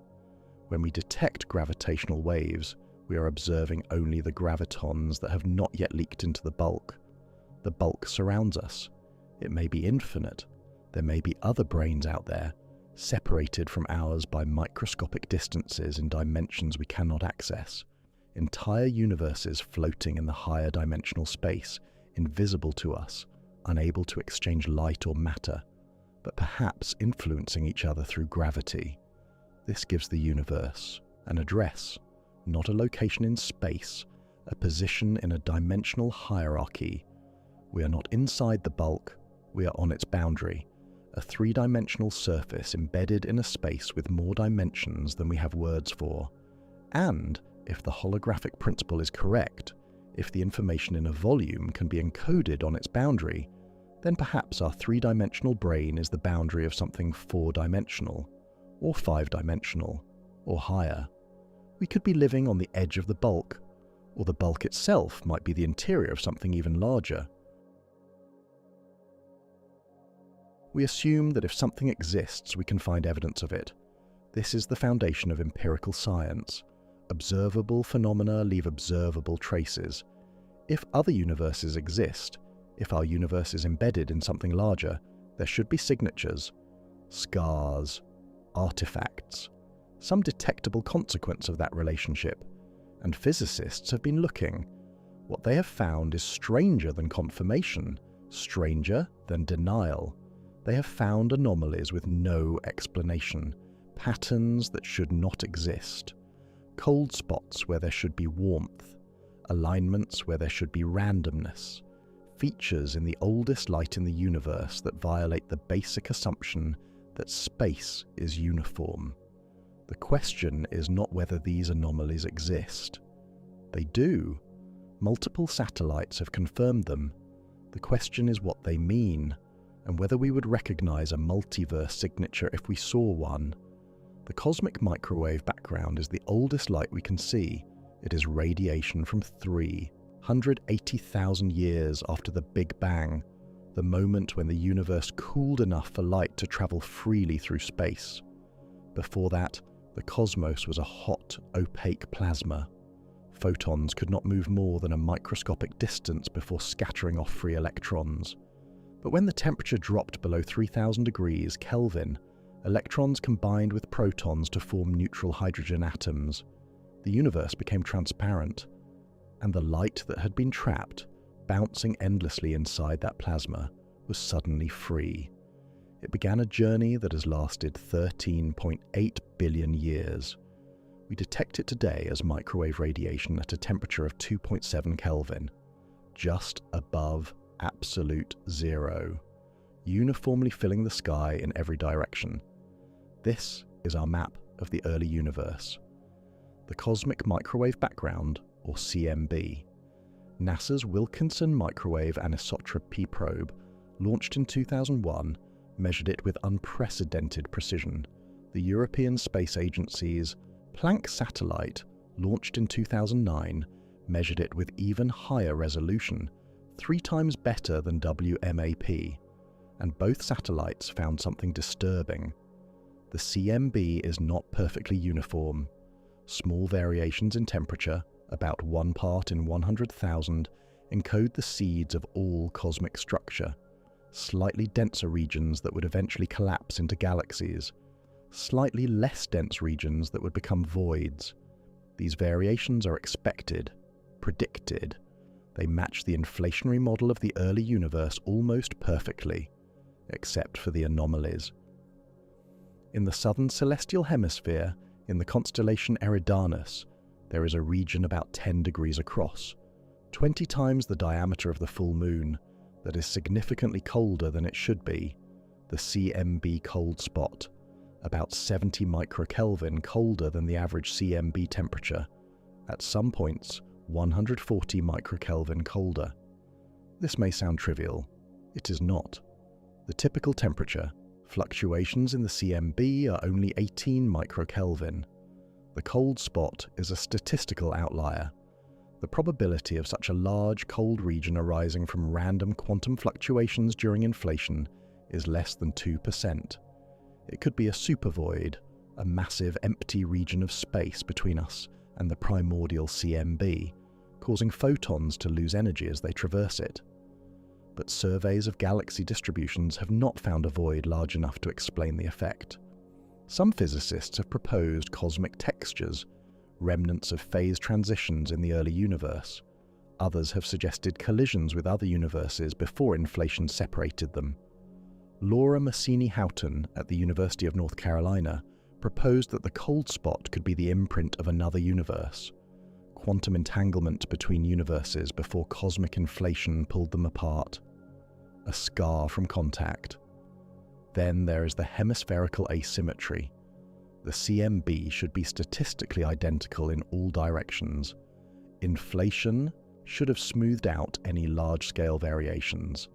Yet one hemisphere of the sky shows slightly higher average temperatures than the opposite hemisphere, about 7% more power. This asymmetry extends to angular scales corresponding to multipole moments up to about 600. It has been confirmed independently by both WMAP and Planck. It is real, and then the axis of evil. This is what physicists actually call it. The quadrupole and octopole, large-scale patterns in the CMB temperature map, are aligned with each other. They should be random, independent, but they point in the same direction, and disturbingly, they also align with the plane of the solar system, with the ecliptic. Our local geometry appears to be correlated with structure in the primordial cosmos. This should be impossible. The CMB was emitted when the universe was 400,000 times smaller than it is today. The solar system would not form for another 9 billion years. There is no causal mechanism linking the orientation of planetary orbits to temperature patterns in the ancient radiation. Yet the alignment persists at greater than 99% confidence. Some physicists dismiss these anomalies as cosmic variants, statistical flukes from having only one universe to observe. With a single data set, unlikely patterns will occasionally appear. Cherry-picking features after seeing the data inflates their apparent significance. Others argue that 4 independent anomalies, all at large angular scales, all confirmed by multiple satellites, strain the limits of coincidence. In 2010, a team led by Stephen Feeney at University College London developed an algorithm to search for something specific in the CMB, not random anomalies, a precise signature. If our universe is a bubble, one of countless bubbles nucleated during eternal inflation, then it may have collided with other bubbles before inflation ended. When 2 bubble universes collide, the collision affects only a portion of each bubble's interior. Because the bubbles are nearly spherical, the collision signature would be confined to a disk on our CMB sky, a circular pattern. The effect would be broad, stretched by inflation. There might be a temperature discontinuity at the boundary. Picture this: 2 soap bubbles touching. The intersection is a ring. That ring, projected onto the inside surface of our bubble, would appear as a disk in the cosmic microwave background. Feeney's team ran simulations of what the CMB would look like with and without bubble collisions. They created an algorithm to detect disk-like patterns anywhere in the sky. Then they applied it to 7 years of WMAP data. They found 4 candidates, 4 circular regions with temperature modulations consistent with bubble collisions. One of them was the cold spot. The result was tantalizing. The patterns were on the edge of statistical significance. The team emphasized caution. Humans are exceptionally good at finding patterns in noise. The probability of false detection is high. The conclusive test would come from Planck: higher resolution, lower noise, better sensitivity. The Planck data arrived. The analysis was repeated. The result: no statistically significant evidence of bubble universe collisions. The 4 features identified in WMAP data did not strengthen with better observations. They faded into the noise. This does not mean the multiverse hypothesis is wrong. It means if bubble collisions occurred, they did not leave detectable imprints in our CMB, or we do not yet know how to recognize them. The kind of silence that follows a negative result when you are expecting revelation. Here is the problem with searching for evidence of containment.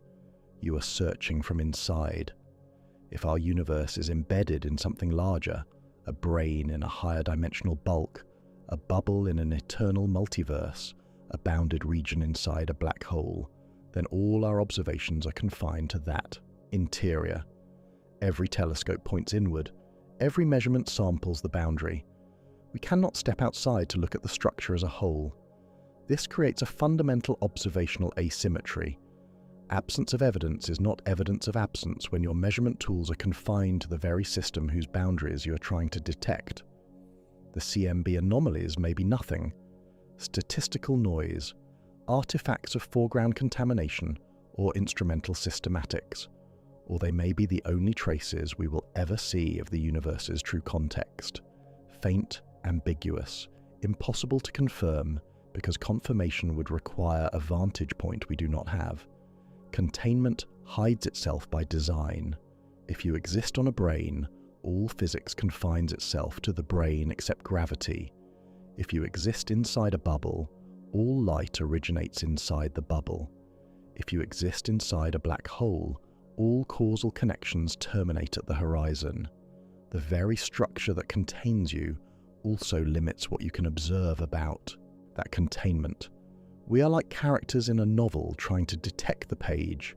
We can analyze the text, study the grammar, map every relationship between every word. But the page itself, the medium on which the story is written, remains invisible.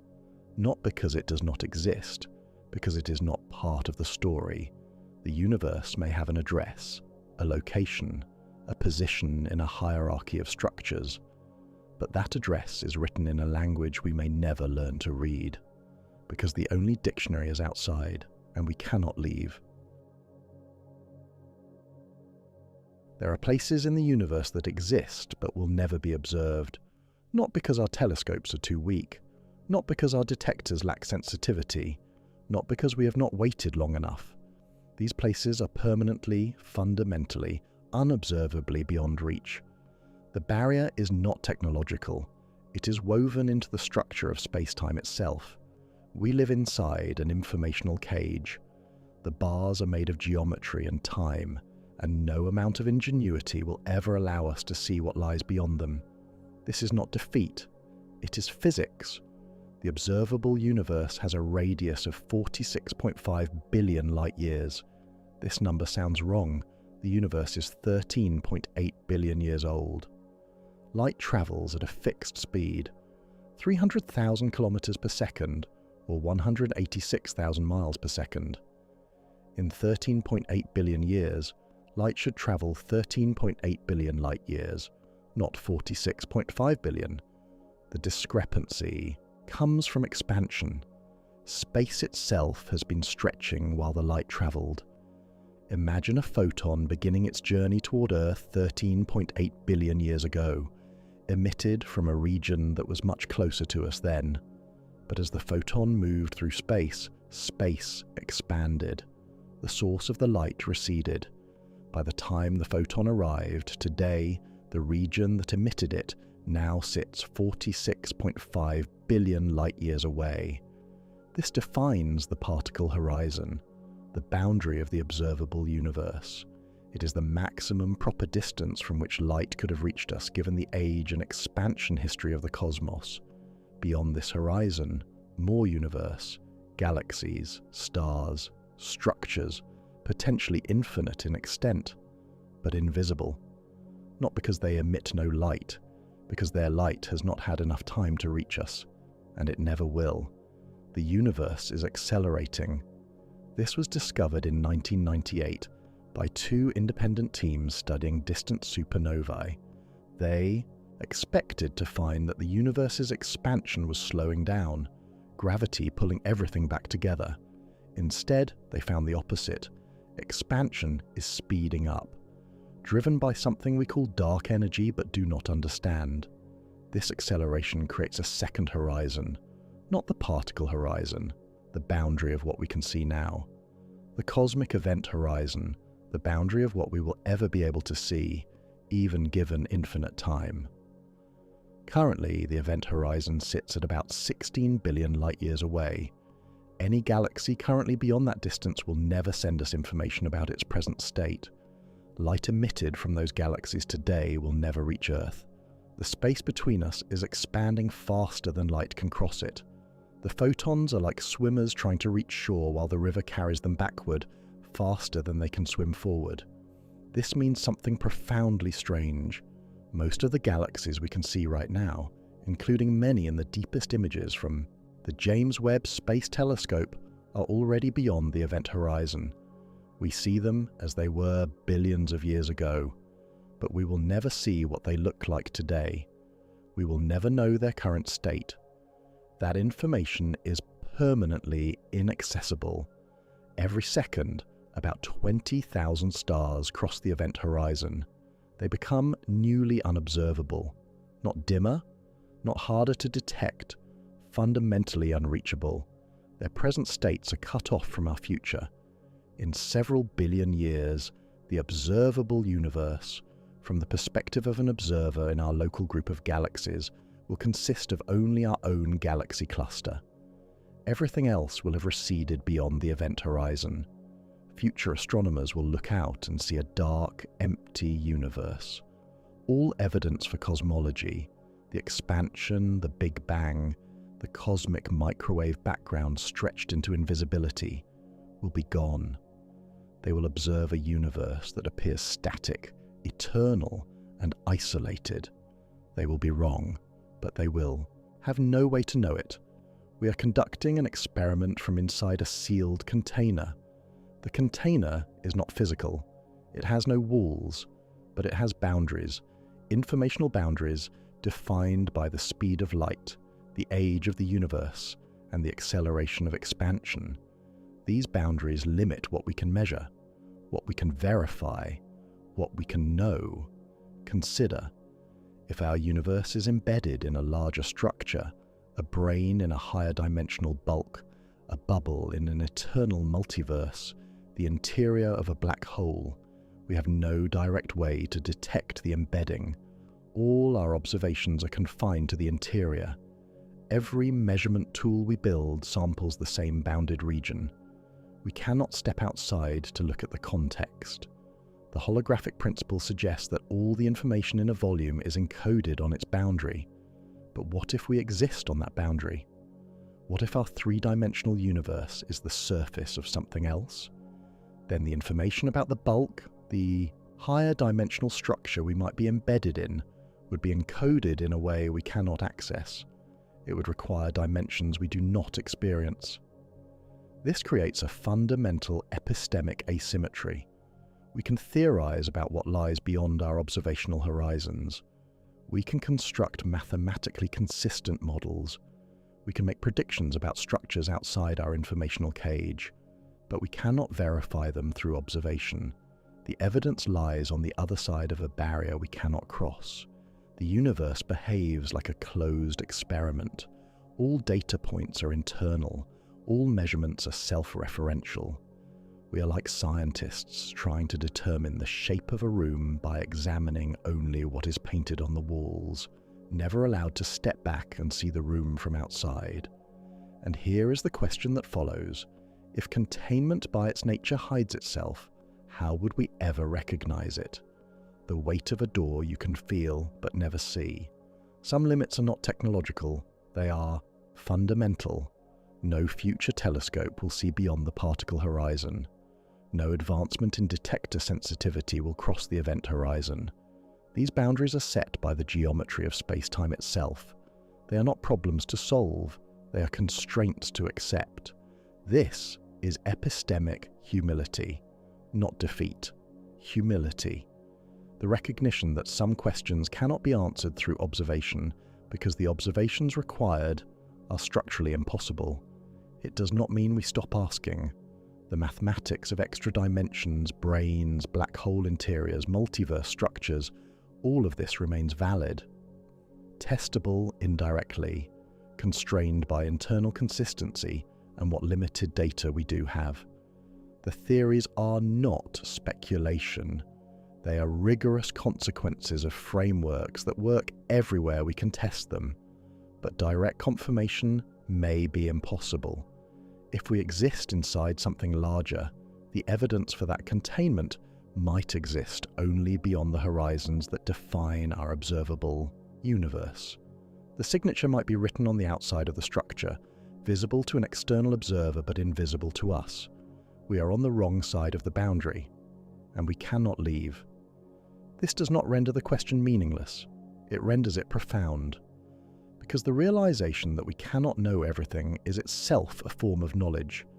The existence of fundamental limits tells us something about the structure of reality. That information has boundaries, that space-time has horizons, that observation is not unlimited. We live inside a sphere 46.5 billion light-years in radius. Beyond that, more universe, inaccessible, forever. And if the universe itself is embedded in something larger, if our sphere exists inside another structure entirely, then the boundaries we can never cross might be the only hint we ever get that something else is there. The cage defines its own existence by what it prevents us from seeing, and we are still learning to read the shape of the bars. We assume that outside means more space, more volume, more distance, more dimensions like the ones we already know, just extended further. If our universe is embedded in something larger, we imagine that larger thing must be a container, a bigger room, a vaster expanse of nothingness waiting to be crossed. But what if outside does not resemble space at all?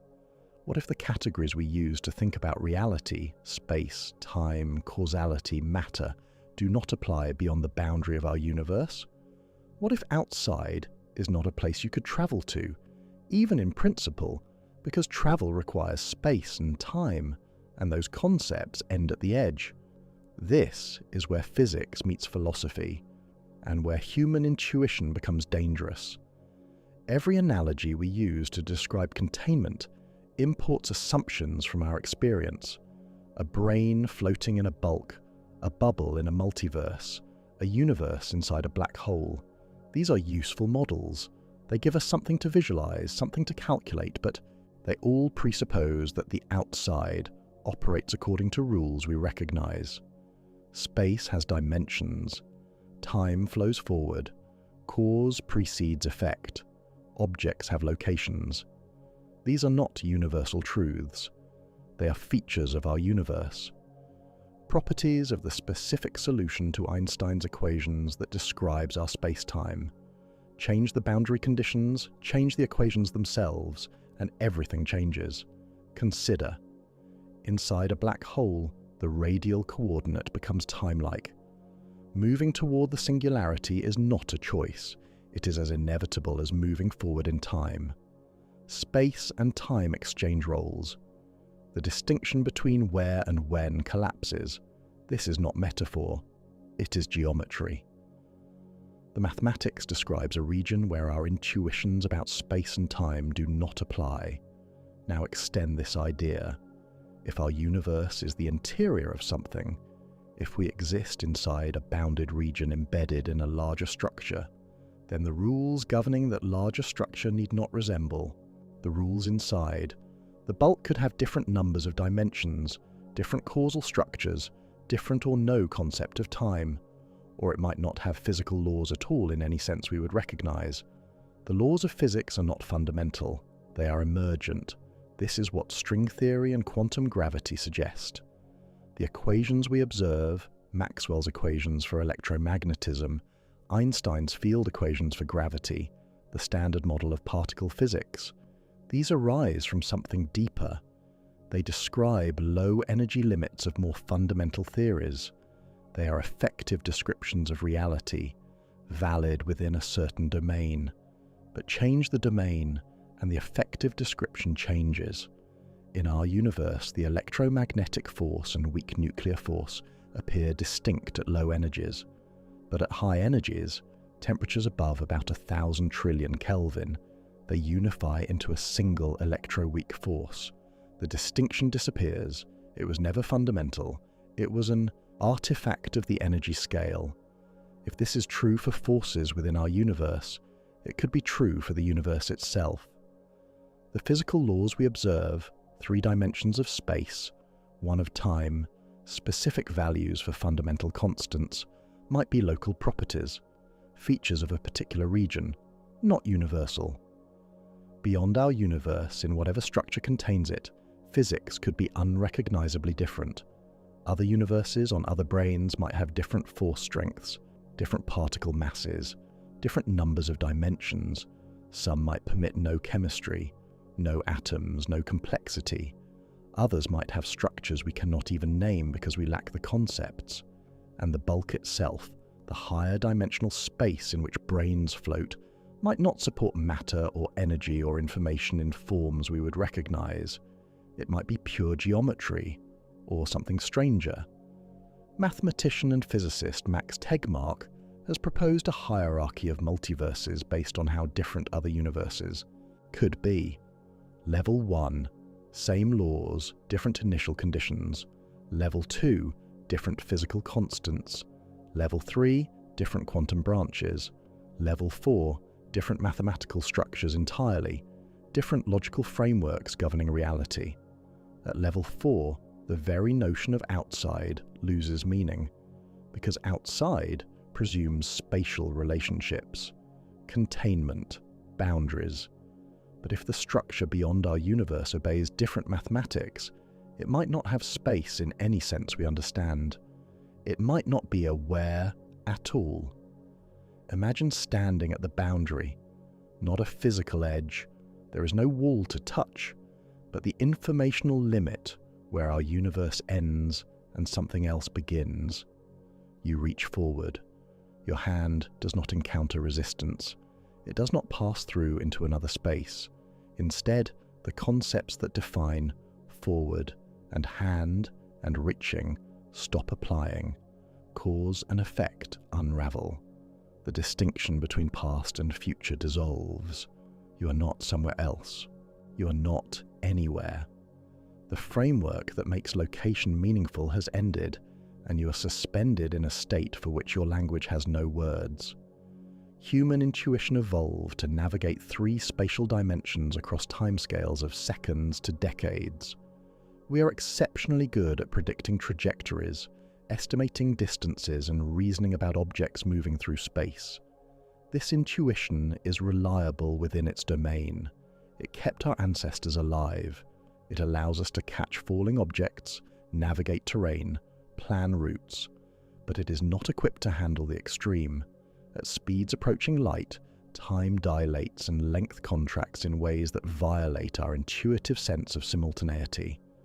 At quantum scales, particles exist in superposition, occupying multiple states until measured, defying our expectation that objects have definite properties. At cosmological scales, space itself expands, carrying galaxies apart faster than light, contradicting our intuition that speed is always relative to something else. Our intuition fails when extrapolated beyond the conditions that shaped it. Now we are asking what exists beyond not just our immediate experience, but beyond our entire universe, beyond all space and time as we know it, beyond the physical laws that have been tested across 13.8 billion years of cosmic history. Our intuition here is worse than useless. It is actively misleading. We imagine outside as a larger version of inside. We picture ourselves looking out from our universe into a vaster realm. But this picture smuggles in assumptions that there is an out direction to look, that light or information could propagate there, that observation is possible, that the observer, us, could exist there in any meaningful sense. None of this is guaranteed.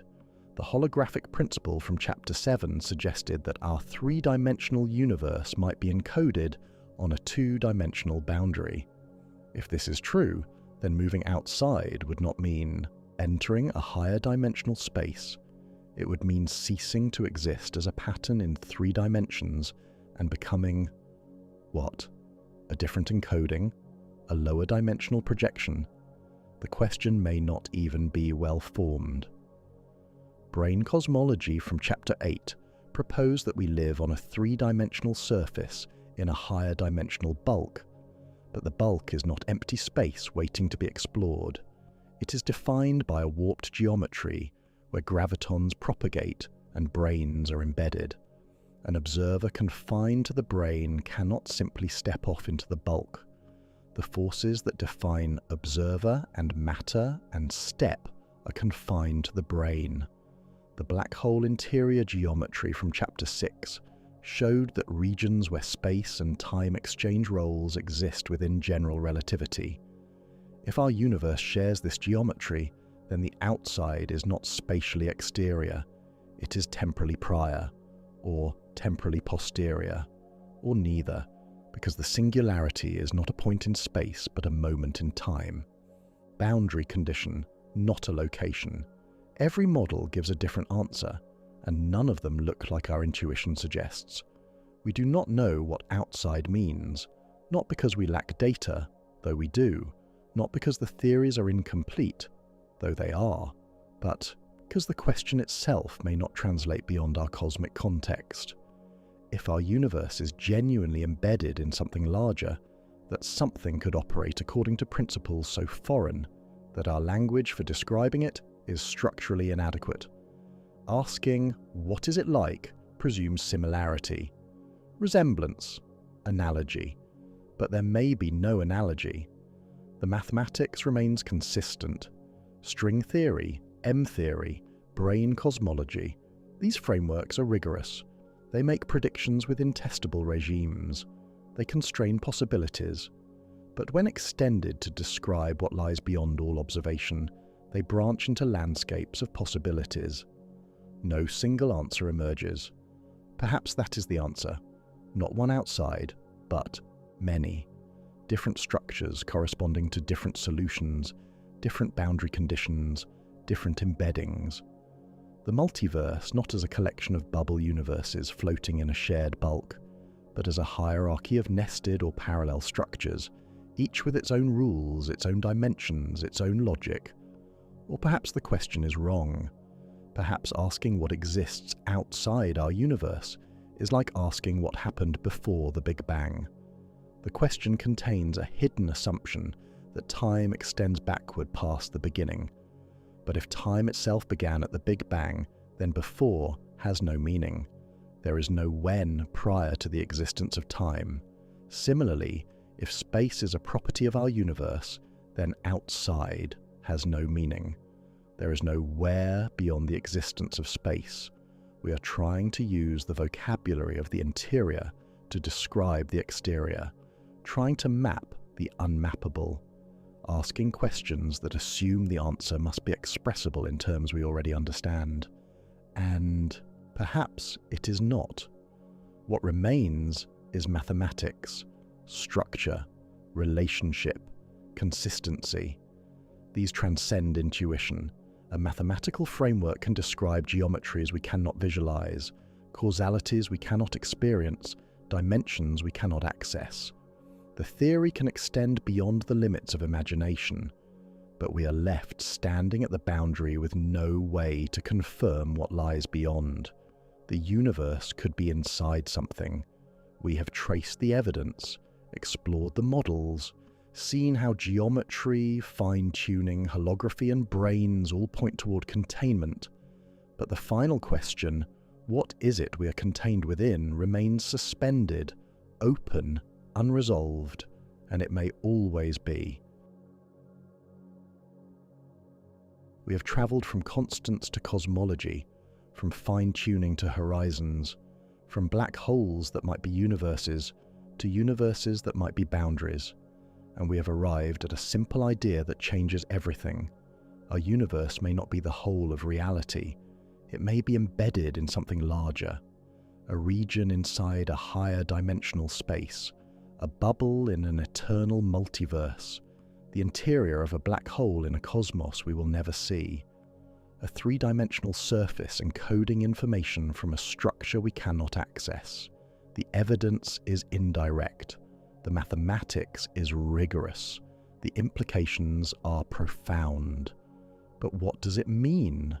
For most of human history, we believed we were at the center. The Earth was the center of the cosmos. The sun and planets and stars revolved around us. This felt right. It matched our experience. We were important, special, the reason the universe existed. Then Copernicus showed that Earth orbits the Sun, not the center, just another planet. Then we discovered the Sun is one star among hundreds of billions in a galaxy, not special, not central, just another point of light. Then we found our galaxy as one among hundreds of billions of galaxies. The Milky Way is not unique, not privileged. Just another structure in an unimaginably vast cosmos. Each discovery displaced us further from centrality. Each revelation made us smaller, and many interpreted this as diminishment. If we are not central, if we are not special, then perhaps we do not matter. Perhaps our existence is an accident, a brief flicker of complexity in an indifferent universe. But this interpretation misses something fundamental. Being contained does not mean being insignificant. Consider what we have learned. The universe requires extraordinary fine-tuning to permit complexity. The strong nuclear force must have precisely the strength it does, within 5%, or carbon could not form in stars. The cosmological constant must be extraordinarily small, many orders of magnitude smaller than quantum field theory predicts, or space would have torn itself apart before galaxies could condense. These values are not arbitrary. They permit structure, chemistry, life, observers. If our universe is one region in a larger multiverse, one bubble among infinite bubbles, one brain among many brains, one quantum branch among countless branches, then this fine-tuning has a statistical explanation. Most regions are sterile, empty, incapable of supporting complexity. We exist in a rare, improbable region because only such regions produce observers. This does not diminish meaning. It explains why meaning is possible. The holographic principle suggests that all the information in our three-dimensional universe can be encoded on a two-dimensional boundary, that the richness we experience, galaxies, stars, planets, biology, consciousness, thought, emerges from relationships on a surface. Information is fundamental. Volume is derived. This does not reduce us. It reveals that complexity can arise from simple rules operating at boundaries. That dimensionality itself is emergent. That what we call space may be a projection from something more basic. Brain cosmology proposes that we live on a three-dimensional surface in a higher dimensional bulk, that extra dimensions exist, inaccessible to us, defining the embedding space, that gravity leaks into these dimensions while other forces remain confined. This does not isolate us.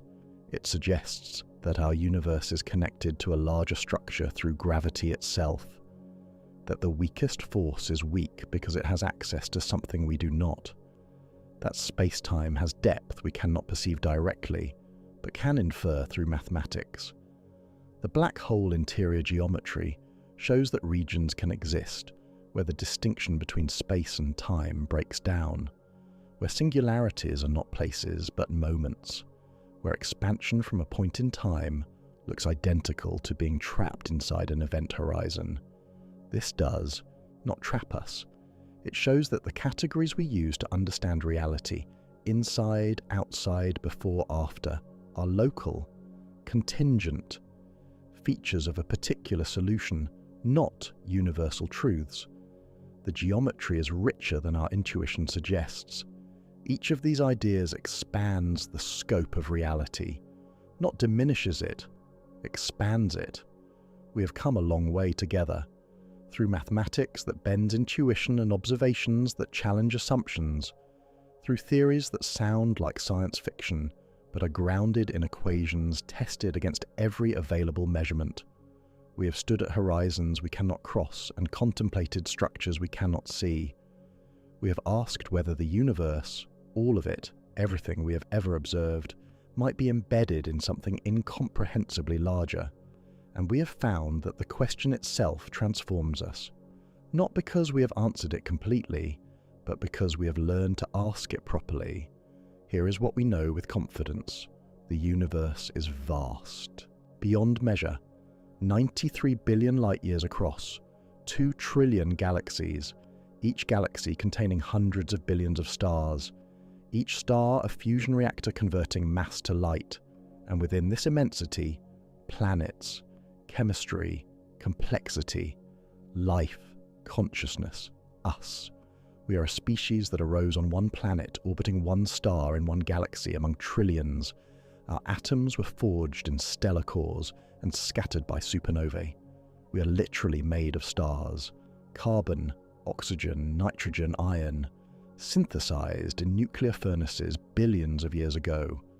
We are not separate from the cosmos. We are the cosmos examining itself, and that cosmos may be embedded in something larger. This realization does not make us smaller, it makes reality deeper. layered, nested. The universe we can observe, already incomprehensibly vast, might be a bounded region inside a structure with more dimensions, more space, more complexity. A matryoshka reality, realities within realities. If we are inside a black hole, then every black hole in our universe might contain another universe, a recursive hierarchy, universes, creating universes, extending downward in scale and upward in scope without limit. If we exist on a brain, then other brains might float through the bulk, carrying their own physics, their own particles, their own observers. Entire worlds separated from us by a distance measured in dimensions we cannot access, closer than the width of an atom in the direction we cannot point. If our universe is a bubble in an eternal multiverse, then new bubbles are constantly nucleating. New space, new time, new physical constants. An infinite process that never began and will never end. Our universe, our patch of reality. One moment in an eternal generative process. And if the holographic principle is correct, if all of this, all of us, is encoded on a boundary, then we are patterns in information, relationships, structure emerging from the way bits of data relate to each other at the edge of space-time. None of this reduces meaning. All of it amplifies it, because meaning does not come from being central. It comes from being aware, from looking outward and asking questions, from using reason to infer what cannot be directly observed, from building frameworks that extend beyond the limits of perception, the warmth of understanding, even without complete answers. There is one constant that appears in every universe we can imagine, one feature that transcends the specific values of forces and particles and dimensions: curiosity, the drive to understand, to question, to look at the night sky and wonder what lies beyond. This is not unique to humans. It is the natural consequence of any system complex enough to model reality. Any observer sophisticated enough to distinguish self from environment will eventually ask, what else is there? We have asked that question across all of history, and the answer keeps expanding. There is more sky beyond the clouds, more land beyond the horizon, more ocean beyond the shore, more planets beyond Earth, more stars beyond the sun, more galaxies beyond the Milky Way, more space beyond the observable universe, more structure beyond what we can directly measure. At each stage, we adapted. We built better tools, better theories, better ways of asking, and we discovered that reality is larger, stranger, more intricate than we imagined. Now we ask whether there is more reality beyond our universe itself, beyond all of space-time as we know it, beyond the boundaries that define what we can observe. And the answer, tentatively, carefully, based on mathematics and physics tested across billions of light years and billions of years, probably yes. The universe is probably part of something larger. This is not the end of discovery. It is an invitation to continue, to refine the theories, to search for indirect evidence, to develop new mathematics that describe structures we cannot visualize, to push the boundaries of what can be known. We may never see beyond the horizons that cage us. We may never step outside our universe to view it from an external perspective. We may never confirm whether we are inside a black hole, or on a brain, or in a bubble, or on a boundary. But we can know that these possibilities exist, that they are consistent with everything we observe, that reality is deeper than appearance, that our universe, vast as it is, might be small compared to what contains it. And this knowledge, this awareness that we are part of something larger than ourselves, embedded in a reality we are only beginning to understand, does not diminish us. It places us in our true context, observers in a layered cosmos, asking questions that transcend our immediate experience, building models that extend beyond what we can touch, thinking thoughts that reach toward the infinite. We are small, the universe is vast, and both of those statements are true simultaneously without contradiction. because size is not the measure of significance. Awareness is. A single human mind can contain the concept of a multiverse, can hold the mathematics of higher dimensions, can contemplate structures that dwarf the observable universe. The map is smaller than the territory, but the map is also more valuable than its size suggests, because it is the territory's attempt to know itself. We are the universe observing the universe, thinking about the universe, wondering whether the universe is inside something larger, and finding, through reason and evidence and mathematics, that it probably is. This is not a diminishment.